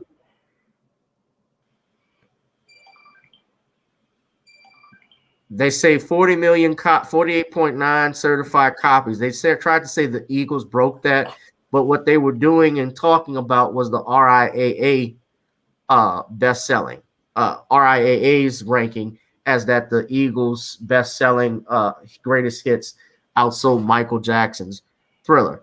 But Guinness World Book of Records still lists Thriller as the best-selling album of all time. They say 70 million claim sales here. Claim sales are 70 million, but certified. So that means total certified from available markets through the Met Music Recording Certification says 48.9 million. I've heard Thriller has sold worldwide close to 200 million. And it was produced on a budget of 750,000. And Thriller, I'm going to be honest with you, I did not think Thriller was greater. And when I listen to Thriller and Purple Rain, Michael Jackson and Prince can be compared, I think. But I thought Purple Rain was better than Thriller, me personally. Just as terms of artist and music, Prince wrote, produced his entire albums all his life. He did not have a producer like Quincy Jones. I think Michael's best album of all time was Off the Wall. Mm-hmm. Me personally. Yeah, Roger Templeton from the Heat Wave working with him back then when Michael, because Off the Wall was more R&B geared. Thriller was more in a pop genre, if you look at it. Right, it was. You're absolutely right, Harvey. And they only had there were a few songs on Thriller that were great, but some not so great. Like I loved, obviously, if you talk about Thriller, you talk about Billie Jean, Wanna Be Starting Something, and Beat It were great. Some of the other songs, I don't know. I'm glad you brought that up, Gavin, because I'm gonna tell you something. If you did a survey, black folk will probably pick Billie Jean over Thriller. More white folk like Thriller Beat It, because of the rock riff. Right. Van Halen, the guitar. Yeah. Right. And that actually got Michael Jackson on rock and roll stations because of that solo. But we're talking about breaking barriers too. Michael Jackson and Prince were the first black artists to actually get rotation time on MTV. Really Michael first and then Prince. But they were, The Girl Is Mine. It really was the publishing's mind because that's what he did with Paul McCartney. The Girl was the Beatles music publishing because Michael Jack that like a pimp. You know, I want to add something real quick. When you mentioned Michael Jackson and Prince, they were contemporaries, but something they both did, they came across asexual. They couldn't come across too masculine. Oh yeah. People need to remember that because, you know, I hear people talk about Prince being feminine. Prince had more women than anybody, Yep. Right. And Michael Jackson, if you listen to some interviews when he gave his real voice, the reason why he did that high falsetto voice, that not to sound threatening. You had a lot of white girls get moist at the sight of Michael Jackson, and they parents. You had some parents. I remember in the '80s, some of the white girls that I went to school, their parents got mad if they put a Michael Jackson poster on the wall. That's why Michael Jackson started changing style. That's why when Michael Jackson did try to come across as masculine, people so used to him coming across sort of like asexual. So there's a lot into this Michael Jackson debate. You know what contemporary, sort of like the Kobe Michael Jordan debate. You can't compare the two different eras. Two different eras. Like it's just like they got Muhammad Ali, like people. Burt Sugar, who's a great boxing historian, he had Joe Louis ranked number 1 over Muhammad Ali as far as heavyweight fighters of all time, and he ranked them based off their era. Joe Louis held the title longer than any other heavyweight champion ever. That record still stands. But on the flip side, when I look at Muhammad Ali, Ali fought some had tougher competition to fight than even Joe Louis. Ali had to fight Joe Frazier. He coming off of a layoff because he refused to be drafted in the armed forces, risking his career, his life for that. Foreman. George Foreman, and he was in his 30s when he beat Foreman and Frazier. You know, when they say you're on your downslide, you know, he actually knocked these people out. He knocked George Foreman out. But Michael, what you're saying, Harvey, about the asexual thing, that's 100% correct. Because even Michael talked about Little Richard, talked about that on David Letterman when he appeared back in the 80s. I shared that video. I remember. Right. And he said how he had to basically how the white record promoters and the white managers liked when he would wear his makeup and so forth, because that way he didn't appear sexual to the white girls. And that's essentially what it was. But these guys, these contemporaries, especially if you're trying to compare Adele to Whitney Houston, get the F out of here. Get the fuck out. Not even on the level. They've been doing this. I'm gonna tell you something. I don't know everything, but I know what I've seen.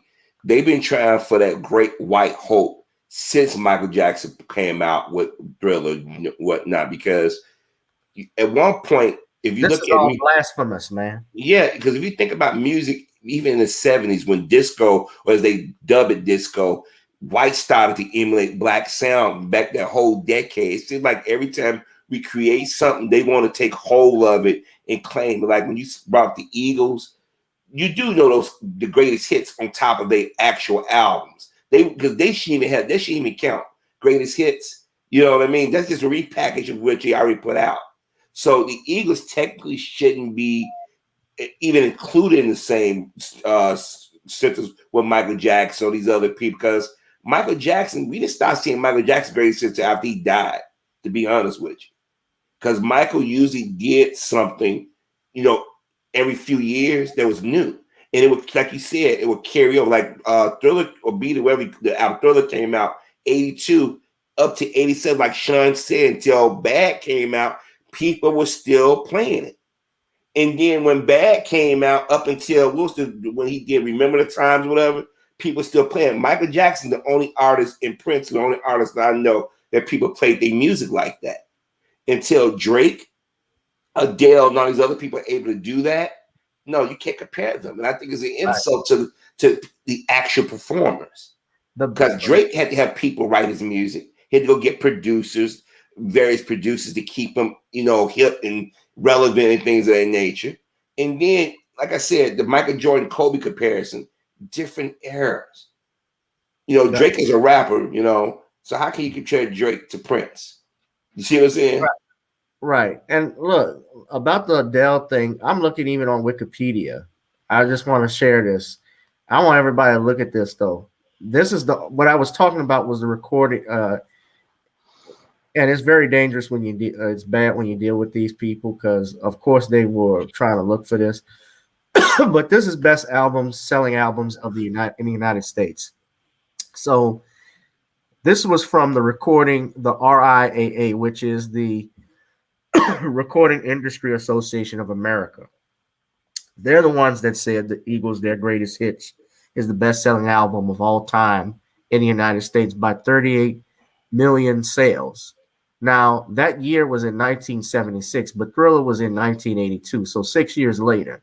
And this is something that has stood well over, in a shorter period of time, as the greatest selling album of all time, more than the Eagles. The Eagles had extra years to catch up with this. So, yeah, white people would buy it. But Thriller is still the best-selling album worldwide. That hasn't changed. Now, the soundtrack to The Bodyguard, which they're remaking, by the way, and I'm pretty sure we're going to see Lil Nas X playing Whitney Houston's character. And you know who's going to play Kevin Costner? Is going to be the dude from The Big Bang Theory because he's gay too. Jim Parsons. Sheldon. He's gonna play Kevin Costner's role. I really think that's gonna happen. Don't be surprised. We laughing, but I'm serious. Although I don't think they would make any money from it because a lot of people deep down, even some white people, are tired of seeing this gay, this gay agenda that's being pushed. But this is one of the best. This is listed as the best-selling soundtrack album of all time, with sales of 45 million copies worldwide. And I don't remember when Thriller came out. I wasn't born then, but I remember when this came out. And when she did I Will Always Love You, I have a lot of some of my favorite songs Whitney Houston did included I Have Nothing. She did a remake of I'm Every Woman. But I Who Have Nothing, which was pretty good song, which is a great song that she did. That's one of the best-selling albums of all time. She became a pop culture icon over that. And that stuff, today's soundtracks, I don't think they do soundtracks anymore. Like they do, but it's not. It's instrumental. Right. Remember back in the day, I can remember even in the 90s, Harvey, when they had the movie Dead Presidents coming out. Mm-hmm. And Dead Prez, they played songs from the 70s, but even that album, they were promoting that soundtrack with all of those artists on it, even though it was 20 years later that those songs originally came out. But it made the film. They told a story like Shaft. It made the film. The soundtrack to Superfly, that actually did better than the actual Superfly movie. Mm-hmm. Those soundtracks mean something. So, I remember when Adele did, she did do the James Bond song, but that one song, but no, she is nowhere near Whitney Houston's level. And I don't know if her voice cracked trying to imitate Whitney or a black woman, which is what they usually do. They go find, like you said, a great white hope to try and imitate a black person, imitate how their voices give out on them. Right. That's like Pat Boone. That was like even Michael Bolton. Remember when In Living Color made fun of him? Because he was doing all of these black songs. He actually got sued by the Isley Brothers for doing one of these Love Is a Hurting Thing that was based off their song. And yeah, but that Dead Press soundtrack was great. Yeah, the Waiting to Exhale soundtrack, you're absolutely right, Jaleel. Let me say this real quick. I don't know if you guys have been paying attention to TV lately. If you want to sell something, what are they've been using Bill Withers after he died. They wait till after he died to use Bill Withers to do his Lovely Day song. Aretha Franklin's been selling, they play their classical tunes. They did it with Michael Jackson, they did it with Bill Withers, now they're doing it with dramatics. It's even a pet commercial doing what you see, what you get. Go to a party or wedding with white folk. They playing R&B music. What it is that they're tired of seeing us dominate certain things, sports, music, using anything that's the arts. And that's why Eminem was such a breath of fresh air for white folk when they sort of when Dre and them anointed him a new rapper. Cause remember for a long time, white rappers were seen as lame and stuff. And ever since Eminem came on the scene, all of a sudden now, the late Amy Winehouse, Pink, Kelly Clarkson. That's why I can watch those vocal shows, those America's Got Talent type shows, because they keep looking for that white man or white woman who's emulating black style. Because if you look at how white women start doing the hand, I call it the Patti LaBelle, the hand gestures and stuff, with Mariah carrying them, they move their hands around while they singing. Everything we do, they copy. And black artists struggle. Like, I still don't understand the appeal of Justin Bieber. I really don't get it. Maybe it's an age. No, it's not an age thing. He's emulating black style. And for these writers to keep comparing black artists, I think it's time for the black community to push back against that, because they trying hard to make a white person the next Michael Jackson. It's never going to be another Michael Jackson. He's the king. He's not the king of pop. He's the king of music. He's the standard. He's like what Barry Gordy said. He's the greatest entertainer of all time. He said that at his funeral, and that actually got us the longest standing ovation of that eulogy. Even in death, Michael Jackson drew in a crowd of 2 billion people around the world. So ain't nobody can touch that. You're right, Harvey. I mean, you got white artists that sound good. Don't get me wrong. There's some white artists that I like listening to. Usually those artists know they limit. Like when you listen to Hall & Oates or Michael McDonald from back in the day, or what's the guy? Everybody I thought he was black. What You Want to Do for Love? What you want to do? Caldwell. Yeah, but I respect them. They knew they lane. You know what I mean? Tina Marie was down to earth. Tina Marie, they knew, and they always acknowledged black music. They said they're visiting. They never came in now, but today, well, why is it just black music? Because everybody, no. You guys disrespect black music and black artists. Remember, Eminem even disrespected Michael Jackson at one point. Michael Jackson influenced so much that's being done today. Music videos, dance, fashion, concerts. He influenced all that. Prince played his own music. A lot of people don't realize what's that song, I Want to Be a Lover, Prince did. Well, he played everything. He played everything on that. Today, you have to have a damn studio. They don't use instruments anymore to make music. So I think it's an insult to compare these artists like Adele. Yes, she could sing, but compared to Whitney Houston, no way. Yeah, I like Michael McDonald. I keep forgetting. Yeah. Yeah. I mean, I acknowledge those people, but they never disrespected black business. No, black. You know why, Harvey? Why? Because black people supported them. Like Tina exactly, Marie, we supported her. Like she was one of the few. She was the only white artist I know. White people didn't know of, but black people knew. Mm-hmm. Like Michael McDonald, people knew him being with the Doobie Brothers, but when he did songs like "Fool Believes" and "On My Own" with Patti LaBelle, and I keep forgetting. He became a household name with us. People like that because it was based off the R&B sound. They studied black folk. Matter of fact, Queen, their best-selling single of all time is Another One Bites the Dust. Right. That song John Deacon wrote. He wrote that from hanging out with Niles Rodgers and Bernard Edwards of Cheek. And even Bernard Edwards, who the great bass player, the late great Bernard Edwards said that bass line. Yeah, that bass line, if you listen carefully, that bass line is just like Good Times. You know what? Freddie Mercury wasn't comfortable with that music. He says in the interview, go back and watch it. He said he wasn't comfortable singing that because he felt that he was pushing it. But like you said, his bandmate was into that R&B, that kind of that style. I was taken aback by it because, they try to make because Freddie Mercury was gay, that automatically he was willing to do that music. Because he's supposed to did a song with Michael Jackson. It was that song, State of Shock. They eventually, what's the one? Yeah. With Mick Jagger, went to Mick Jagger after a while, if I'm not mistaken. George Michael, I hear people, George Michael, he appreciated R&B. Black music. With Aretha. Yeah. But I didn't mean to monopolize the conversation. I apologize. No, it's all right. Well, no, we're just talking about it, but it's funny you mentioned it up. I didn't know that he had that Freddie didn't want to do that. But, Freddie Mercury actually got his start. All of these white artists got their start admiring black folks or doing stuff with black folks. Freddie Mercury was a Little Richard impersonator, if I'm not mistaken. Elton John used to travel with the black R&B band back in the 60s before he blew up.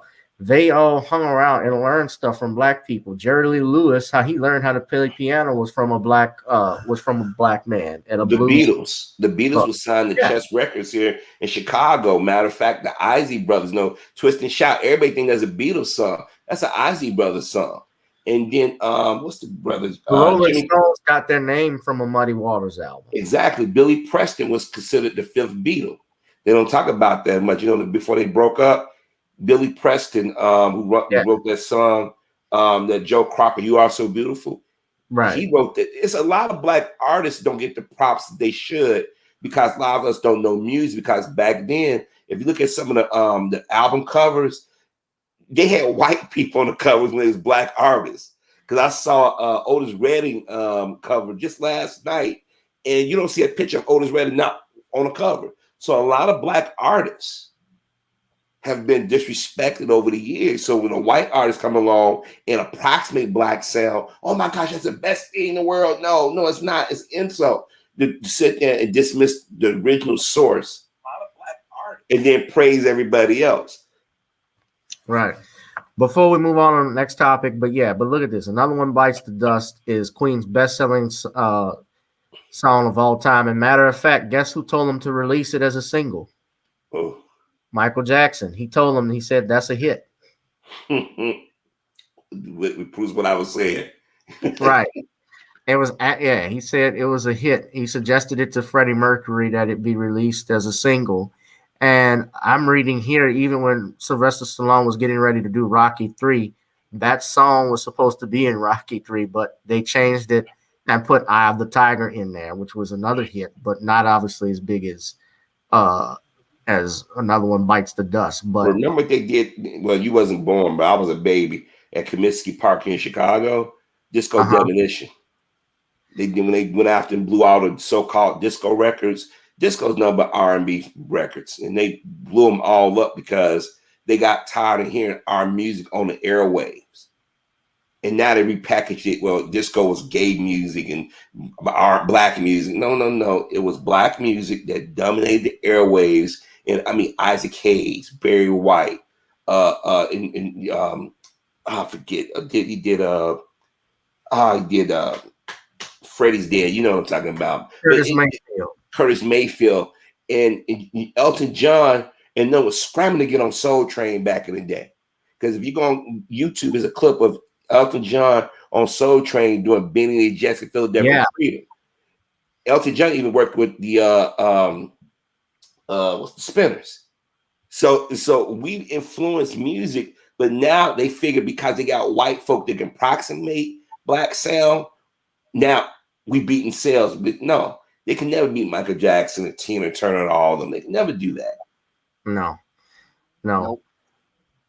Shawn, did you have one last thing you wanted to add? Or? No, I was just agreeing with you guys that none of these white entertainers can compare to the great legendary black musicians that we've had. I mean, that sound is unique, that sound is distinct, and no matter how much these white entertainers try to copy our sound, they can never get on that level. I mean, we have a heart and an energy that just cannot be, and a spirit that cannot be copied.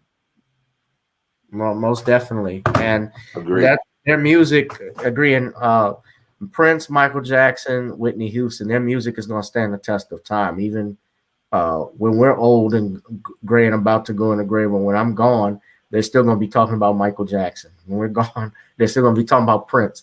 Classic. Shout out, those are classics that won't die. Shout out to Nikki Ivory, all the people that are in the chat. We got 45 people here. We're from my backup channel, Gavin Reshaw, and Gboot2786. I need everybody to please support our brothers, Harvey Superboy. Go to his channels if you have not, and subscribe to Your World and contribute to his Cash App. Harvey, why don't you tell everybody your Cash App while I got you on? It's a Cash App. Wait, let me do that again. Now, you think I would know about Cash App? $HL1974. Cash App. You know what? Let me look at this again. I'm getting old. That's what it is. I'm tired.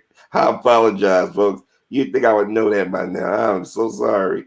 That's embarrassing. Oh my god. It's all right. And while Harvey's figuring It's it out, cash. Oh my god. It's Cash App $ HL 1974 $HL 1974. That is so embarrassing. yeah. And of course, you can support our brother Shawn James buying his latest books, including Revenge of the Cyber Goddess and John Haynes Taking Care of Business. And I'm speaking of books, I'm privileged to say, ladies and gentlemen, my latest book I've shared with you all, Bill, the Commonwealth of Pennsylvania versus Bill Cosby, the Destruction of Due Process in America, has been completed for the most part, except with some editing issues. So that's being done as we speak. So over 2 years, to almost 2 years at least, to do this, and I'm glad that it's coming almost to a close. But there are some other things, obviously, that have to be done before the book is released to the public. But I think it's going to make an excellent read. I know Shawn is anxious to see it, and Harvey, I know a lot of people are anxious to see it that have said that. And matter of fact, while I got everybody on, let me just share with you a copy of the book cover again. I have Shawn. What do you think? It looks absolutely. Let's put it on screen. It looks absolutely fantastic, and the cover looks very well done. Shout out to Bill Waco. Yeah, Bill did the cover. Bill did the cover. Absolutely, he did an amazing job on that cover. I mean, this looks just That's fantastic. nice. Because Bill does all my ISIS and E-Steam covers, and he's known for doing quality work, and he's done a great job on this. That's nice, Galvin. It really is. Thank you. Thank you. You guys will get first-hand knowledge. Just don't. It's a combination of things that have been talked about, but most people don't even know. I had my father just reading a rough draft of it, and he was like, "Well, wait a minute. How did they have all of these women? Why were they allowed to testify? Why was she allowed? Why Janice Dickinson is speaking and Beverly Johnson, and they know this woman lied? Because, her own manager, I'll just say this, and I don't want to get too off, but Beverly Johnson's own manager, who also managed Janice Dickinson, he outright came out when she was saying this stuff, saying she was lying. Because they get paid, number one, when they introduce these people to go on these different TV shows. So if she was going on the Cosby Show to audition, he would have known about it. But then on top of that, he was at, and I want to give everything away, but apparently he said that when she was around Bill Cosby, when he was there, she had nothing but positive things to say about him. So how did it change that quickly?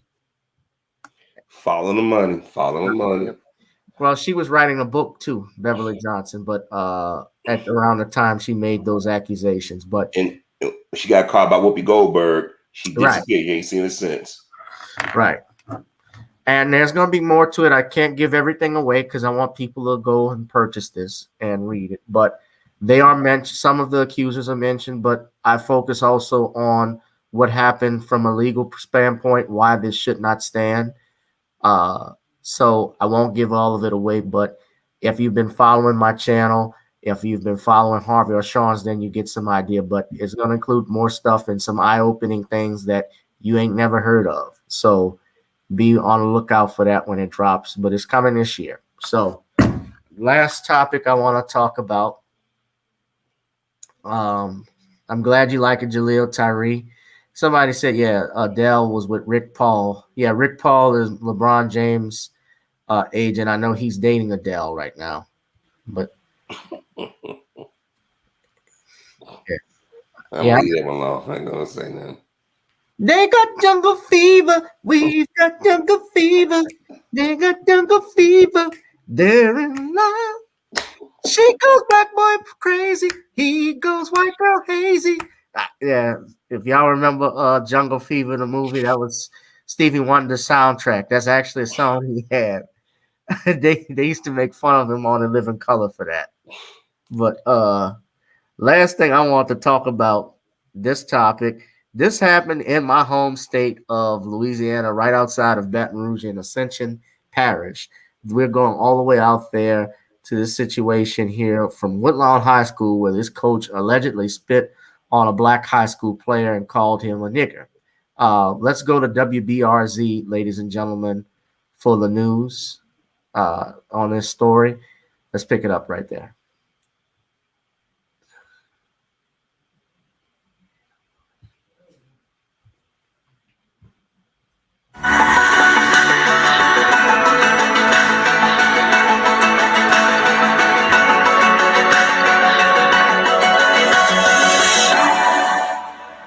Go get your colonoscopy, apparently from women's.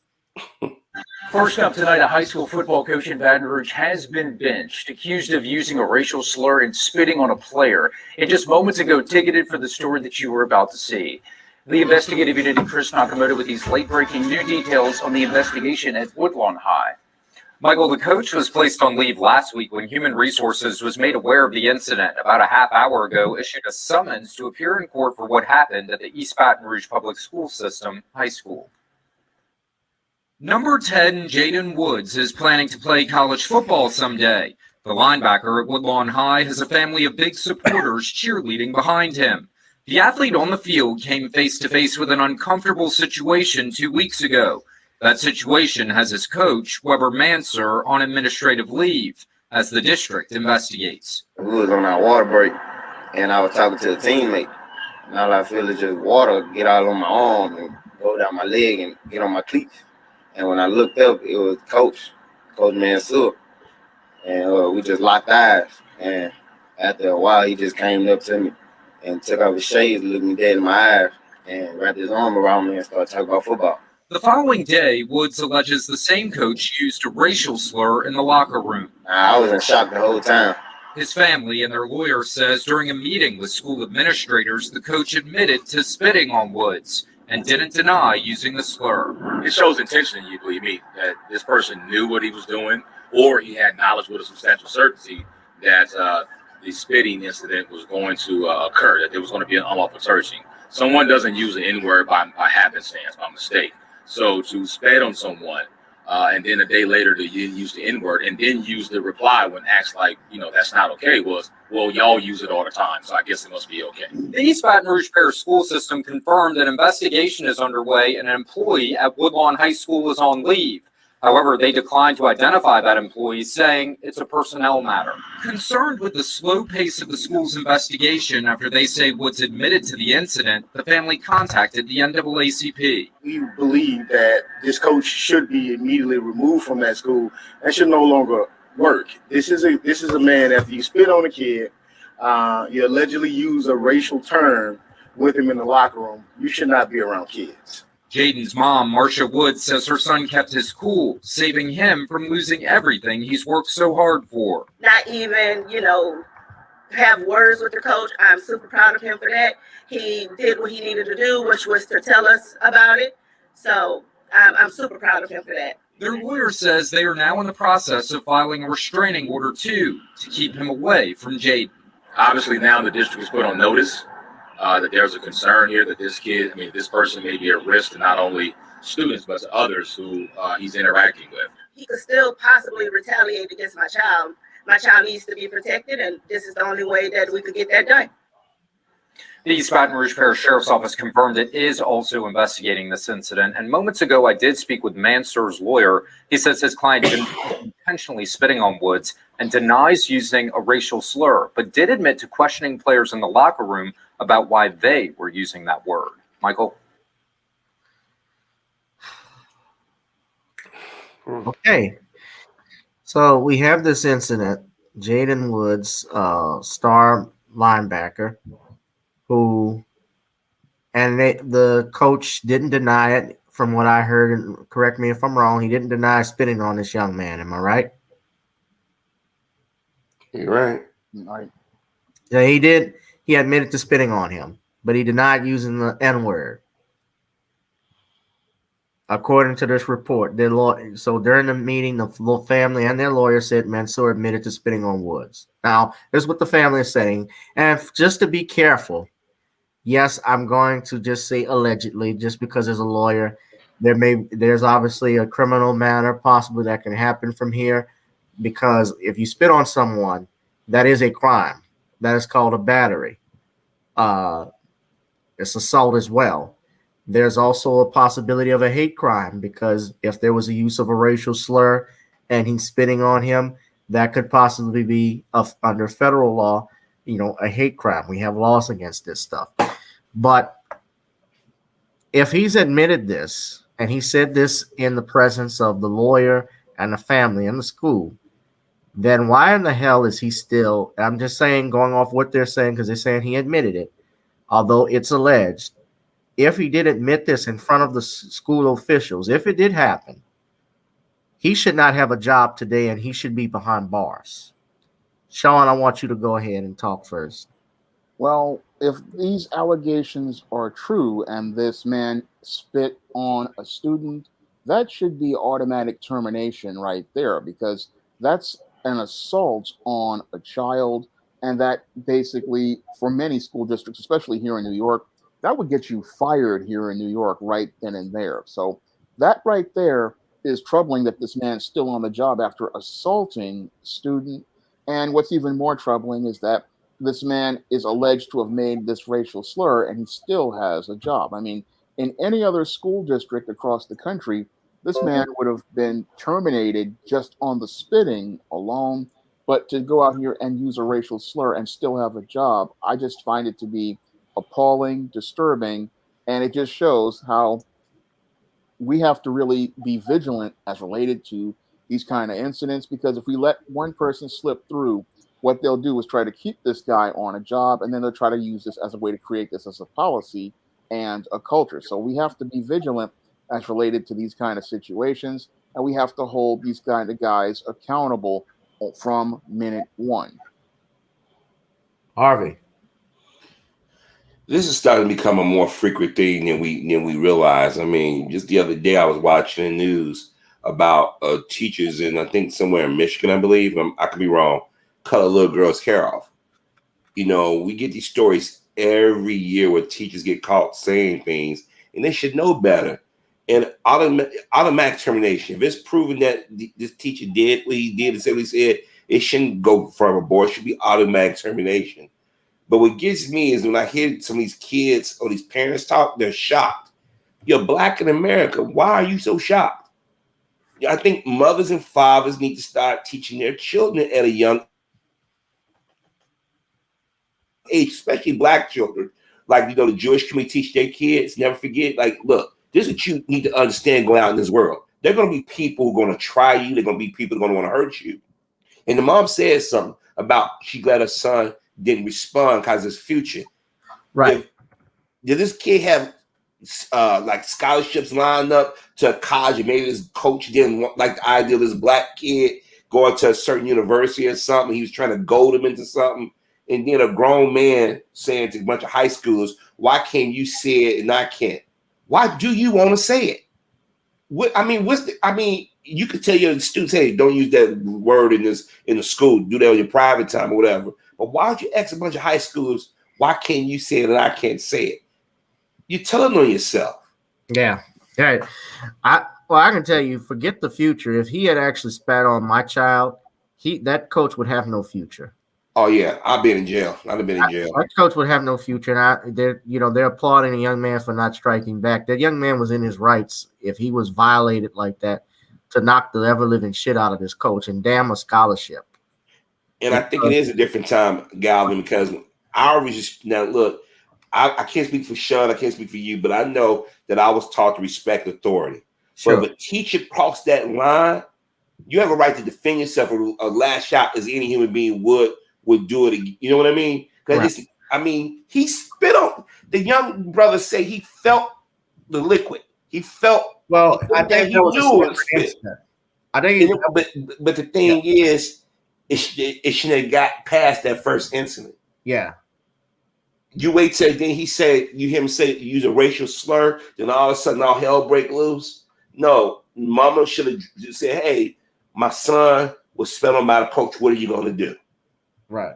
No, what I'm saying, Harvey, my understanding from what the young man was saying, like there were two different incidents where one, the coach had water tossed on him, and then my understanding is subsequent to that, the next day he spits on him and then uses the N-word.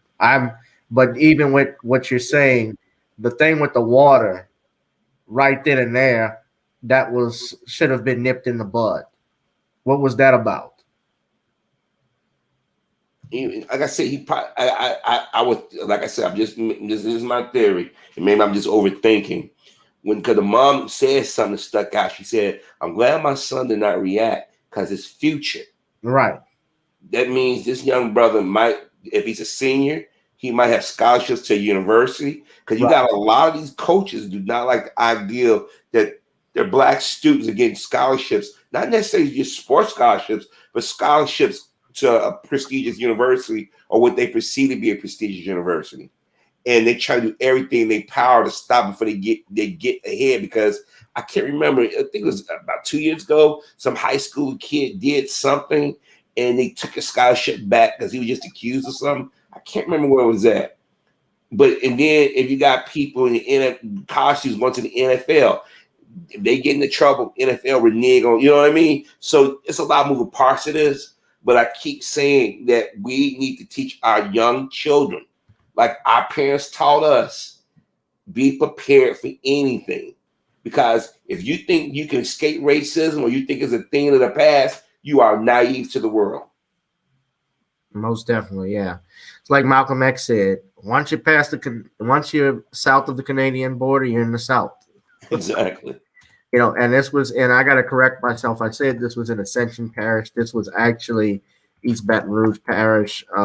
That's right off Jefferson Highway, those that are familiar with Woodlawn High School. And, you know, we shouldn't be shocked, especially if you're in the Baton Rouge area. If you live in Louisiana, like I am, and that's EBR, you know, that something like that happened. You know, there were people fighting when they were talking about changing the schools of Confederate with Confederate names on it. They were fighting that. I remember Lee High School, which is right there off Highland Avenue, on Highland Avenue in Baton Rouge. They were fighting over that. Remember the councilwoman that got caught, the school board member that got caught shopping for clothes while they're debating changing the name on it. Like, she didn't care. So that stuff goes on. But most definitely, ladies and gentlemen, you know, we'll continue monitoring this as this goes on and let you know other things. I did want to share just one thing. Have y'all seen this Red Table Talk? Jada, we jumped out of a helicopter on. Hold on. I just want to share one thing because I won't be too much further. You guys have been great having you here. Please hit the Cash App if you like the channel. Cash App Gavin Richard Esquire. But I wanted to share this. Out of a helicopter on his 50th. Now, Harvey, Shawn, I sent this to you. I don't know if Harvey, you've seen this. Happy birthday. Never seen it. That's Lex Luthor. Do you have a bucket list? That's a good question. I actually do, but it's not physical. The blacks and they know Connor. Yeah, exactly. They trying too hard. I'm out there with you. And Who's for skee ball? I absolutely have a bucket list. I really want to learn how to love, but I know what it isn't. Yeah. You know, and I have the kryptonite ready for you. Really understanding what love is. Yeah. So everything on your bucket list right now is just part of your spiritual journey, your path, right? Yeah. She's the ancient one. It's the ancient one. Now, I'm sharing that because y'all look at this. Jada is a 50-year-old woman. What's on your bucket list? And she's saying she doesn't know how to love. Happy birthday. She's learning how to love. You don't know how to. Okay, wow. Bucket list. That's a good question. That's. Oh God. Is she pandering to women now? You don't know how to love. You knew how to love that young man. You speak on your husband. I'm out there with you, and I absolutely have a But look at the list. comment section. Somebody said, "Where was Will?" Somebody else said, "So you still don't know how to love Will?" I don't know. Really understanding what. Now I know why them kids are messed up. I really do. Everything on your bucket list right now is just part of your. She know how to love that money. Yeah. You know what it is? Yeah. Absolutely. She's in love with that fame and fortune, of perks of being Mrs. The perks of being Mrs. Will Smith. Because she's still living off. I'm sorry, Gab. I didn't mean to. I'm sorry. I apologize. It's okay. It's okay. She's living off that. Her last name remember when she started in film, she was Jada Pinkett. Then when she got married, it's always been Jada Pinkett Smith. She's tied to that. And you got this daughter. I'll never forget when her daughter Willow tweeted something. We'll let you finish, Harvey, but her daughter tweeted something like how she was having a real bad day and it was so boring. And I never forget when I saw that, I was like, so what's wrong? Your limousine driver is sick? What's the helicopter ain't working? But finish your comment, Harvey. You know, first of all, Jada's trying too hard to stay relevant. I'm glad you mentioned. I mean, we knew Jada from Different World and Low Down Dirty Shame, and even the Nutty Professor film, the first one. Right. But the thing is, she's been doing the last 2 years. I don't know. Just she's embarrassed. Not take it back. Last 4 years, because remember when she was criticizing about the Academy Awards they was looking over black folk. Right. She wanted to be Miss Pro Black. That didn't work. Then she wanted to be Miss Me Too. That backfired sort of. Then they found out that she was talking about men, but then she was cheating. It's like she's trying too hard to stay relevant. And her kids, I see why her children are the way they are. I mean, they're adults now, but I see why where they are now, because mom ain't playing with a full deck all the time. I mean, you got 3 generations of women there. The grandmother, obviously Jada and her daughter. And I'm like, man, whoo, boy. I'm going to shut up. I'm like I'm bashing black women. Here's the thing. But here's the thing, too. If Will Smith divorced Jada Pinkett Smith, Will Smith can get any woman he wants after that. Jada's not going to get a man. She'll find a man, but she won't get a man like Will Smith. No. Will Smith has options, even at 53 years old. Yeah. I think what it is with Jada is just that I guess she's doing a Sharon Stone. She's trying to stay relevant. That's the best way I can describe it. She's doing Sharon Stone. She's doing her version of Sharon Stone. She's throwing whatever sticks out there. That's the best way I can describe it. Yeah. I mean, look, her daughter even write a letter allegedly of how she was still in love with Tupac? Yeah. I mean, damn. You married her. You banged the best rapper in the world, and you went and married the worst rapper in the world. So she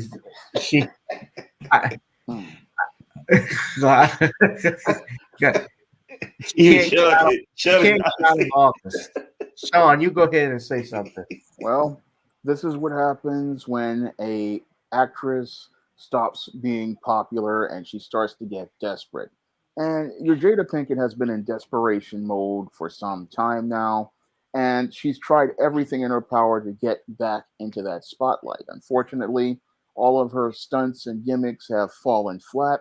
And as these gimmicks and stunts have fallen flat, she's become more and more frustrated. Now, when I look at Jada Pinkett after she shaved her head, I saw a woman in distress. And this is something I learned after I read the book Nappily Ever After. When a woman is shaving her head, that is a sign that she is in extreme distress. And it's looking like to me your Jada Pinkett is just really distressed because she knows that now that she's at 50 years old, that her popularity isn't going to be like she was in her 20s. And she's trying to save whatever is left of her career, not understanding that as actresses get older, you are going to fall further back into the spotlight. You're not going to be the superstar you used to be. So you have to go out here and adapt. And that was one of the things I liked about Sally Richardson Whitfield. She knew how to adapt, and she went into directing because she said, look, I cannot play these roles anymore. So I'm going to try to get behind the camera. But Jada, she's still trying to be relevant in Hollywood, but all she's doing is making a bigger and bigger mess of her life. And all she's trying to do is create this spectacle where we see her practically presenting one crazy stunt after another. I mean, your Jada recently announced that she wanted to get tattoo sleeves, and she's just doing anything to get attention. And these stunts just show me, again, a trend that Harvey had talked about in one of his videos about these older women. They just keep doing these bikini shots and all these other shots to get people's attention.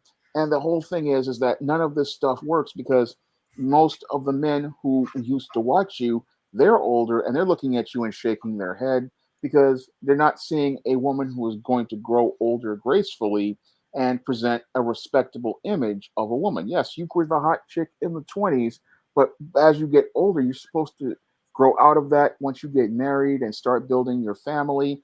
And both of you are, when you have a husband like Will Smith, you're supposed to present yourself in a respectable fashion. But your Jada doesn't want to do that. She wants to try to be the cool chick, but she doesn't look cool because, as somebody who's in her age range and as a Gen Xer myself, excuse me, I don't see that as cool. I just see it as desperate. I Right. see it as sad. I see it as pathetic. And I just see a woman who is just really scared, because a lot of these women, when they get into their late 40s early 50s, they start getting scared because they And know that smashed her son's best friend. yeah, and they really get desperate out here, and she's just really expressing contempt for Will Smith, and I think she's really angry, not at Will, but angry at that she's getting older, but she doesn't understand that she's about to destroy everything that she has, because the way she's treating her husband, the way she has messed up her family, she's not appreciating what God has given her. I mean, she's out here trying to do all this crazy stuff, but she doesn't appreciate what she has. She wants to keep being the star in Hollywood, but that time has passed, and what you have to do is start working on other things. But she doesn't want to work on other things. No, she wants to keep pulling these stunts to get attention, but all these stunts are going to do is backfire, the same way I've seen them backfire for Halle Berry and many other women who are older. It's just not a good look, and it's just embarrassing to see a 50-year-old woman still trying to be like she I'm was trying to when she was find 20. love. And Yeah, you can't find love. I want to do a whole video on how this whole love thing you is need to just. do a video on this. I'm gonna take her to the barbecue. I mean, this I'm gonna get the barbecue out for Baldy here, because I And know Will is that nice. I know that she's in crisis. I know she's like, when I'm talking about the woman crisis, she's a woman in crisis. She's just a complete wreck, and she just is a woman who really, as I see it, needs some psychotherapy and some mental health counseling. Yeah, the same thing is about to happen with Steph Curry's wife. Yeah, I think so. That's coming, especially with his dad getting a divorce. Let me say this. I actually like, I know I said worst rapper. I actually like Will Smith. As an actor, the only thing he really is I haven't heard anything controversial so much that's happened with Will. You know, the only thing he should apologize for is making After Earth and Wild Wild West. But that's the only wrong thing he did during his marriage, to my knowledge. Now, I heard, of course, that Will and Jada swing. I've heard rumors about that for a long time. I've heard that myself. That they have an open marriage, and that may be the case because a guy as popular as Will Smith, I'm sure he attracts a lot of women on the road and anywhere he goes. You get anyone when you have that status, that clout. It's like being a king. I guarantee you, if that's true, she the one that encouraged it, because the way she carries herself. Because you're not going to go out there and sit down with your mom. I mean, I know she's a certain age, but it's a respect factor. They have your daughter there talking about some of these subjects. Her daughter ain't lived enough life yet. She lived a sheltered Hollywood life. I mean, everything you see, Jay, like Shawn says, like, it's embarrassing. A woman of age got to do all those different things. Then to shave your head. I mean, don't get me wrong. There are women wear their hair low, whatever, but she's doing that just to get attention. You could tell it's too obvious. My dog is messing with me. I'm going to take you out. Let me finish doing this.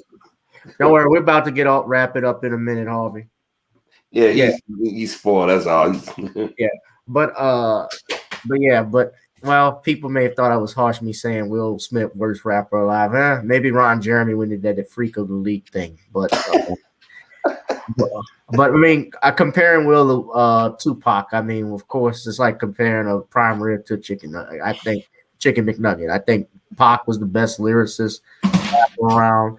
I thought Biggie had one of the best flows. He gets compared and put up being one of the greatest rappers, Biggie, because he's tied with Tupac with their tragic deaths.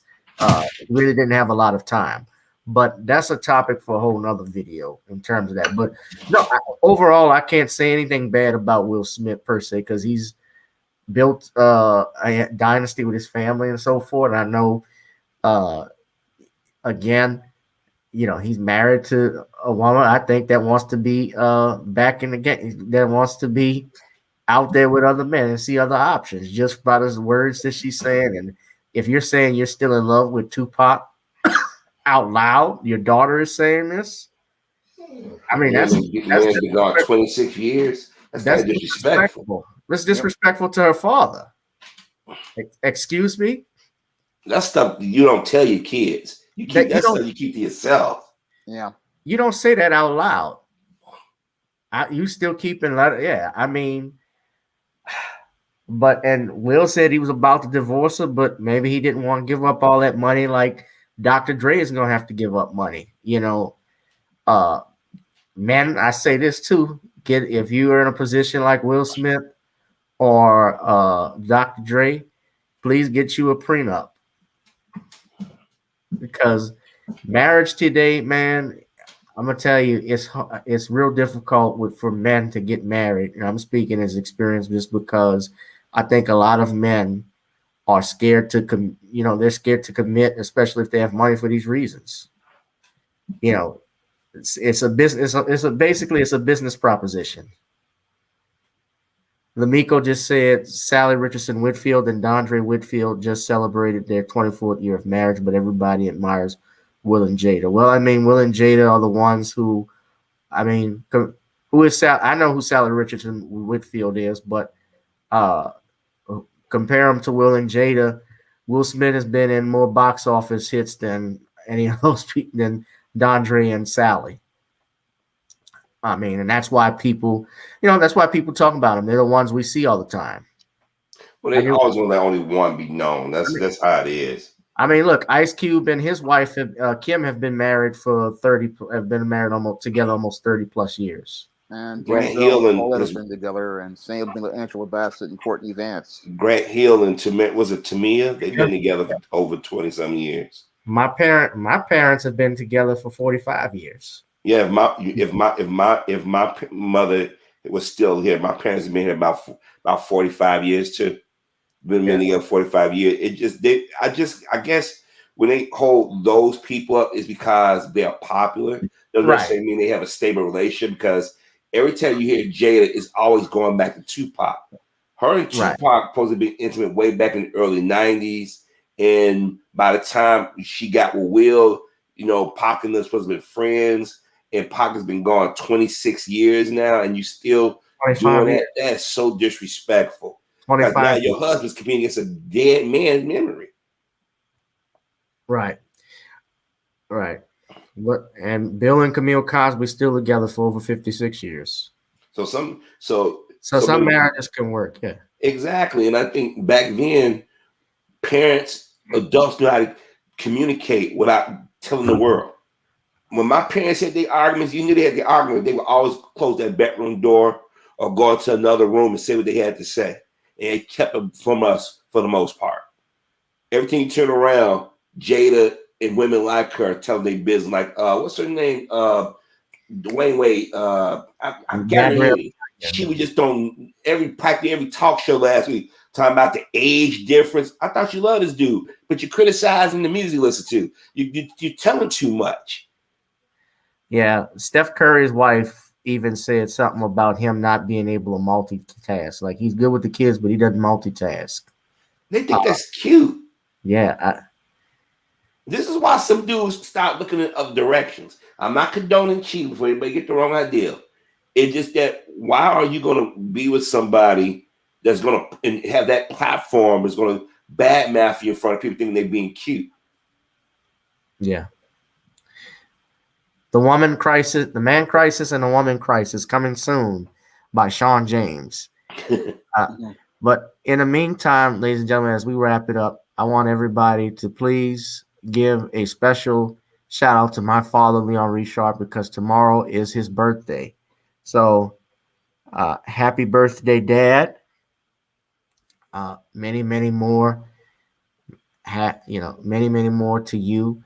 For being an positive influence in my life, the husband to my mother, and my father who raised me and my brother Chad, my older brother Chad, real well. He's a great not only a great father and pharmacist, but he's a great husband. He's a great role model. He's been a father figure even to my cousins. You know, I have cousins who didn't have their father in their life, and my dad influenced them. And I'll just tell you a story. My dad took us as little kids to go see No Holds Barred, and I was about 3 years old, but I can remember he took my cousins, my brother, and I to go see that movie. And afterwards, he noticed that one of my cousin Gurry had holes in his shoes, and he said, "You can't walk around like this." And he took all of us to the shoe store in the mall, the Plaza Mall, to go buy a new pair of shoes for us. Everybody got new pairs of shoes. And then he took us to McDonald's. You remember when Mickey D's was actually a place you could celebrate a party at one point? Yeah, I remember that back in the 80s. Special days. Yeah, but that's the type of, in the 80s, that's the type of man my father was, where he treated all of us. And he did this by himself and never asked for anything in return, helping people with school and so forth. But my dad is 69, which is obviously an interesting number to celebrate. Pun intended. Shawn doesn't laugh. He just, interesting. Well, yeah. He's more reserved with his. I've gotten him to laugh a couple of times. My main thing is when I compared Tim Scott to Mushmouth from Fat Albert. When he saw that picture, he couldn't help but laugh. So that was fun. But Dad, I love you. Happy birthday. And actually, he's in the other room. I hear him talking. But yeah, happy birthday, Dad. So thank y'all. Wish him a happy birthday, and many, many more. So shout out to him. I was in town too. This was my nephew's birthday, and happy belated birthday to Mason, and happy birthday to a couple of other Facebook friends, Vanessa Garringer and Alicia Plummer. Today is their birthday. Shout out to Tina, Katrina Griffin, fellow attorney, my bar exam buddy, my study buddy. Shout out to her. Today was her birthday as well. So a lot of September babies. So them mom and dads were working in January, boy. Whew, that's 9 months. Yeah. Yeah. My birthday is in February, so I'll be coming around that mountain, but not 69. Thank goodness, not yet. So anyway, gentlemen, it has been a privilege to have you come on. If you want to give your Cash App one more time, Harvey, please have it ready. Cash App $ HL 1974.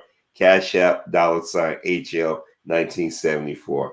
I had a brain fart earlier, man. That was embarrassing. All right, it's no problem. I'm just trying to get you on your game. Oh yeah, hey, thank you. I appreciate that. Yeah, Harvey Superboy. You guys know him from his YouTube channel, Your World. Please go to his channel. Your World, subscribed, though I think most of you have already subscribed if you're on here. Shawn, you can buy his books on Amazon.com. Shawn, which books do you have that you want to push tonight? Well, I'm pushing the new books that are coming out in October. We got Stop Simping in Cyberspace. The paperback is now available for purchase, and you can get the Kindle version later this October. And I've got E-Steam Cancel Location coming out in November. You can pre-order that book on Kindle right now. So those are the fall 2021 SJS Direct books. And I have an upcoming project called John Haynes at Death's Door, which is a comic book. And I'm getting ready to put that out on Kickstarter soon. All right. Shout out to Shawn and his books Kickstarter. Please get them. Yeah, I think Gabrielle Union is a witch. I heard that, that boy, ever since then, they got that kid thinking he's a girl. And these women,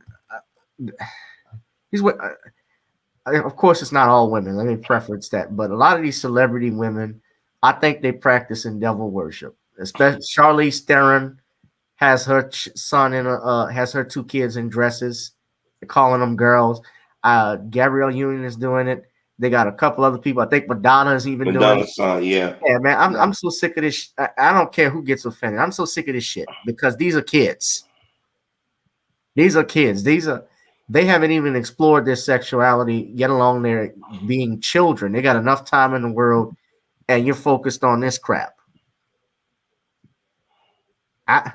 And I may not have a channel after saying this because I've been suspended for saying stuff, but I'm pushing for freedom of speech. I don't have hatred towards anybody, but I just think when you're talking about children, I just think it goes too far with some of it. And I'll leave it at that.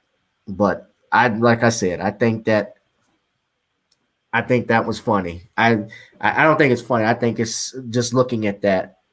Yeah, all of these celebrities that are doing that, I think they got issues with men, and Charlize Theron even said that she can't find a man that wants to date her. That's you're intimidated by her. Well, take a look at how you're acting with your kids. Would you want to start a family with someone that does that? I hear women say that, man. They can't find anybody. It's their attitudes. Maybe they don't let the man be the man in the relationship, And you got some guys that say, at least let me be the guy in the relationship. They don't want to deal with that, especially at that's point in their life. I mean, she's in her 40s now. I mean, who want to deal with that crap? But I mean, Harvey, wouldn't it be problematic if your woman who has children started putting her boys in dresses? Like, would it be problematic for you? Very much so. It'll be a definite problem for me. Because then if you have children with her, if she was pregnant and she decides to do that to your son, you might have I certainly would have an issue with it. I'm going to tell you this. Yeah. Men had to get back to being men, quit worrying about what everybody else thinks. I think the last 26 years or so, it's been like we went to wuss mode, and it's like we're apologizing for being men, I mean, okay, if he's 18, 19 years old, he's an adult, he can make his own decision. But at the age 10, 11, 12, no, they don't understand what's going on in life. And a lot of people, I won't say a lot, people I've communicated with, they've regretted that. They said their mothers had an agenda to get back at the dad, or mom was living vicariously through their sons or whatever. So it's a lot of moving pieces to it. But if I had a wife that did that, we got a divorce by now. I would sue for custody and everything. Yeah, most definitely. I'd be long gone. I'd have been gone I'd have been gone a long time ago if I was Will Smith. Yeah. Yeah. But if you guys would like to advertise to this channel, go to gavin.grich1@gmail.com, and I would love to promote your business. If you have a Black-owned business, we certainly want to support that. Also, if you like to, you can contribute to the Patreon. That's the same as the channel, GBoo2786 at the bottom. That's to avoid, obviously, what happens when we get censored by YouTube, because this channel is not monetized. They demonetized my channel the minute it became monetized because we're not scared of telling the truth. And damn it, I'm going to keep telling the truth, my truth, and speaking it. And if you don't like it, you can go somewhere else. If you like it, please subscribe and notify. And I have no problem if you disagree with me, but be respectful in your disagreement and tell me what was wrong with what I said. But, men, like Harvey said, have to go back in being men. And shout out to all the people that have been here, from Tyree to Computer Robots to Lamiko, Cheryl Bryant, Rosalind. I haven't seen Rosalind here. Falcon, Jaleel, who's been in the building, DeAndre, Derek Bailey, a bunch of people. Yes, thank you for the birthday wishes to my father. I certainly will tell him. Happy birthday again, Dad. And ladies and gentlemen, I'd ask also if you would like to please check out my latest singles. Download, I'll purchase on iTunes, Video Soul, and also please, if you can, buy Gotta Get On Up. So as we get on, we've gotten on down. Now it's time to get on up, as always. And also check out my website, Nawny'sCreoleBlends.com, for seasoning. Try it on chicken, meat, or fish. Nawny's goes great with every dish. So that's it for tonight, ladies and gentlemen. Thank you, Harvey. Thank you, Shawn. I will see y'all in the next one. I appreciate you all for being here. Thank you, brothers. Thank you for having me on. And that has been it for me, ladies and gentlemen. There's been another edition of Gavin Richard Presents here on channel GBoo2786. Gavin Richard, as well as my backup channel. That's my backup channel, and my Twitter account, my Periscope, Gavin Rich 2786, and Gavin Richard on Facebook. I'll holla, ladies and gentlemen. Peace and good night. We love y'all. Thank you. Happy birthday again, Dad. Good night, guys. Good night. Now let's get on up, shall we, ladies and gentlemen? Come on, where is this thing? There we go.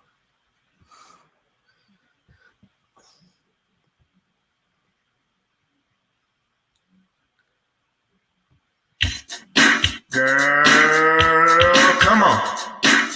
Gotta dance to the beat, cause on the dance floor is where we'll leave. Show me what you got.